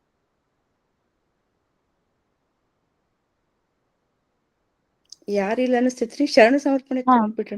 Okay madam. ಈಗ ವೇದಿಕೆಯ ಒಂದು ಸಂಪ್ರದಾಯದಂತೆ ಶರಣು ಸಮರ್ಪಣೆ ಇದನ್ನ ನಡೆಸಿಕೊಡಲಿದ್ದಾರೆ ನಮ್ಮ ವೇದಿಕೆಯ ಶರಣೆ ಪುಷ್ಪಾ ಪಾಟೀಲ್ ಅವರು. ಓಂ ಶ್ರೀ ಗುರು ಬಸವಲಿಂಗಾಯ ನಮಃ. ಕೇಳಿಸ್ತೈತ್ರಿ ಮೇಡಮ್? ಹೇಳ್ರಿ ಮೇಡಮ್. ವಚನ ಅಧ್ಯಯನ ವೇದಿಕೆ, ಬಸವಾದಿ ಶರಣರ ಚಿಂತನ ಕೂಟ ಹಾಗೂ ಅಕ್ಕನ ಅರಿವು ಸಂಘಟನೆಯ ರೂವಾರಿಗಳು, ಮಾರ್ಗದರ್ಶಕರು ಆದ ಡಾಕ್ಟರ್ ಶಶಿಕಾಂತ್ ಪಟ್ಟಣ್ ಸರ್ ಅವರಿಗೆ ಭಕ್ತಿಪೂರ್ವಕ ನಮನಗಳನ್ನು ಸಲ್ಲಿಸುವೆ. ಶರಣ ರೇಣುಕಾ ಸೋಮನಾಥ್ ಪಾಟೀಲ್ ವಿಜಯಪುರ್ ಇವರ ತಮ್ಮನಾದ ಬಸವರಾಜ್ ಫಕೀರಪ್ಪ ಮುಳುಗುಂದ್ ಅವರ ಸ್ಮರಣಾರ್ಥ ಏರ್ಪಡಿಸಿದ ವಿಶೇಷ ದತ್ತಿ ಉಪನ್ಯಾಸ 362. ಇವತ್ತಿನ ಉಪನ್ಯಾಸಕರಾದ ಶ್ರೀ ದಿವಾಕರ್ ಸರ್ ಅವರು ಪೂಜ್ಯ ಶ್ರೀ ದೊಡ್ಡಪ್ಪ ಅಪ್ಪನವರನ್ನು ಕುರಿತು ಅವರ ಸಾಧನೆ, ಆದರ್ಶ, ಸಂಘರ್ಷ, ಶೈಕ್ಷಣಿಕ ಮತ್ತು ಸಾಂಸ್ಕೃತಿಕ ಕೊಡುಗೆಯನ್ನು ಕುರಿತು ಮೌಲಿಕವಾಗಿ ವಿಷಯ ಮಂಡನೆ ಮಾಡಿದರು. ಅವರಿಗೆ ವೇದಿಕೆಯ ಪರವಾಗಿ ಭಕ್ತಿಪೂರ್ವಕ ಶರಣಾರ್ಥಿಗಳು. ಸುಮಧುರವಾಗಿ ವಚನ ಪ್ರಾರ್ಥನೆ ಮಾಡಿದ ಶರಣೆ ವಿದ್ಯಾ ಮಗ್ದುಮ್ ಅವರಿಗೆ ಧನ್ಯವಾದಗಳು. ಇವತ್ತಿನ ದತ್ತಿ ದಾಸೋಹಿಗಳಾದ ಶರಣೆ ರೇಣುಕಾ ಸೋಮನಾಥ್ ಪಾಟೀಲ್ ಅವರಿಗೂ ಶರಣು ಸಮರ್ಪಿಸುವೆ. ಸ್ವಾಗತ, ಪ್ರಾಸ್ತಾವಿಕ ಹಾಗೂ ಪರಿಚಯ ನುಡಿಗಳನ್ನಾಡಿದ ಸಹೋದರಿ ಪ್ರೇಮಕ್ಕ ಅಣ್ಣಗೇರಿಯವರಿಗೆ ಧನ್ಯವಾದಗಳು. ಕಾರ್ಯಕ್ರಮದ ನಿರ್ವಹಣೆಯನ್ನು ಅಚ್ಚುಕಟ್ಟಾಗಿ ನೆರವೇರಿಸಿದ ಡಾಕ್ಟರ್ ತಾರಾ BN ಮೇಡಮ್ ಅವರಿಗೂ ಶರಣು ಸಮರ್ಪಿಸುವೆ. ಕಾಲಕಾಲಕ್ಕೆ ತಾಂತ್ರಿಕ ಸಹಾಯವನ್ನು ಒದಗಿಸುತ್ತಾ ಬಂದಿರುವ ಡಾಕ್ಟರ್ ದಾನಮ್ಮ ಝಳ್ಕೆ ಮೇಡಮ್ ಹಾಗೂ ಡಾಕ್ಟರ್ ಜಯಶ್ರೀ ಪಟ್ಟಣ್ ಮೇಡಮ್ ಅವರಿಗೂ ಧನ್ಯವಾದಗಳು. ಇನ್ನು ಸಂಯೋಜಕರಾದ ಡಾಕ್ಟರ್ ಅಶೋಕ್ ಆಲೂರ್, ಶರಣೆ ವಿಜಕ್ಕ ಅಂಗಡಿ, ಶರಣೆ ಬಸಮ್ಮ ಭರಂಶೆಟ್ಟಿ, ಶರಣೆ ನಳಿನಿ ಮಹಗಾಂವ್ಕರ್, ಶರಣೆ ವಿಜಯ ಪಾಟೀಲ್, ಶರಣೆ ಗೌರಿ ಕುಪ್ಸದವರಿಗೂ ಶರಣು ಸಮರ್ಪಿಸುವೆ. ಸಂಘಟಕರಾದ ಶರಣೆ ಪ್ರೊಫೆಸರ್ ಶಾರದಮ್ಮ ಪಾಟೀಲ್ ಮೇಡಮ್, ಶರಣೆ ಗೌರಮ್ಮ ನಾಶಿ ಮೇಡಮ್, ಶರಣೆ ಸುಧಾ ಪಾಟೀಲ್ ಅವರಿಗೂ ಧನ್ಯವಾದಗಳು. ಇವತ್ತಿನ ಸಂವಾದ ಕಾರ್ಯಕ್ರಮದಲ್ಲಿ ಪಾಲ್ಗೊಂಡ ಎಲ್ಲ ಶರಣೆಯರಿಗೂ ಹಾಗೂ ಗೌರವ ನುಡಿಗಳನ್ನು ಸಮರ್ಪಿಸುವೆ. ಇನ್ನು ವಚನ ಮಂಗಳ ಮಾಡಲಿರುವ ಶರಣೆ ಜಯಶ್ರೀ ಹತ್ತಿಯವರಿಗೂ ಧನ್ಯವಾದಗಳು. ಇವತ್ತಿನ ಅಂತರ್ಜಾಲ ಕೂಟದಲ್ಲಿ ಭಾಗಿಯಾದ ತಮಗೆಲ್ಲರಿಗೂ ವೇದಿಕೆಯ ಪರವಾಗಿ ಶರಣಾರ್ಥಿಗಳು. ನಾಳೆ ರವಿವಾರ ಬೆಳಗ್ಗೆ 11:25ಕ್ಕೆ ಎಲ್ಲರೂ ಗೂಗಲ್ ಮೀಟ್ ಜಾಯಿನ್ ಆಗ್ರಿ ಎಂದು ಹೇಳುತ್ತಾ ಅವಕಾಶಕ್ಕೆ ಧನ್ಯವಾದಗಳು. ಶರಣಾರ್ಥಿಗಳು. ತಮಗೂ ಕೂಡ ಶರಣಾರ್ಥಿಗಳು ಮೇಡಮ್. ನಮ್ಮ ವೇದಿಕೆಯ ಸಂಪ್ರದಾಯ ಅದು. ಪ್ರತಿ ವಾರ ಶನಿವಾರ ಮತ್ತು ರವಿವಾರ ಗೂಗಲ್ ಮೀಟ್ ಇರುತ್ತೆ. ದಯವಿಟ್ಟು ಎಲ್ಲರೂ ಜಾಯಿನ್ ಆಗಿ. ಮುಖ್ಯವಾಗಿ ನಮ್ಮ ಜ್ಞಾನದಾಹವನ್ನ ನೀಗಿಸ್ಲಿಕ್ಕೆ ಇರ್ತಕ್ಕಂಥ ಏಕೈಕ ವೇದಿಕೆ ಅಂದ್ರೆ ಅದು ನಮ್ಮ ವೇದಿಕೆ. ದಯವಿಟ್ಟು ತಮ್ಮ ಪರಿಚಿತರನ್ನು ಇಲ್ಲಿ ಪರಿಚಯಿಸಿ ಕೊಡ್ಬೇಕು. ಮತ್ತೆ ನಾವು ಎಷ್ಟೊಂದು ಅರ್ಥ ಮಾಡ್ಕೋತೀವಿ. ಎಷ್ಟು ಜನರಿದ್ದಾರೆ, ಇನ್ನೂ ಎಷ್ಟೋ ಎಲೆಮರೆ ಕಾಯಿಗಳಂತೆ ಕೆಲಸ ಮಾಡಿರ್ತಕ್ಕಂಥ ಎಲ್ಲರ ಇತಿಹಾಸವನ್ನ ತಿಳಿದುಕೊಳ್ಳೋದು ಬಾಕಿ ಇದೆ. ಶರಣರ ಒಂದು ವಚನಗಳು ಏನು ಅಪಭ್ರಂಶವಾಗಿವೆ ಅವುಗಳನ್ನ ತಿದ್ದುವಂತ ಕೆಲಸ ಕಾರ್ಯಗಳಿದೆ. ಅದಕ್ಕೆ ಎಲ್ರೂ ಜೊತೆಯಾಗೋಣ, ಜೊತೆಯಾಗಿ ವೇದಿಕೆಯನ್ನು ಮುನ್ನಡೆಸೋಣ ಅಂತ ಹೇಳ್ತಾ ಈಗ ಕೊನೆಯದಾಗಿ ವಚನ ಮಂಗಳ ಶರಣೆ ಭಾನುಶ್ರೀ ಹತ್ತಿಯವರಿಂದ ಮೇಡಮ್ ತಮಗೆ ವೇದಿಕೆಗೆ ಸ್ವಾಗತ. ಎಲ್ಲರಿಗೂ ಶರಣು ಶರಣಿ ಚಂದ್ರಮನ ಬೆಳಗಿನ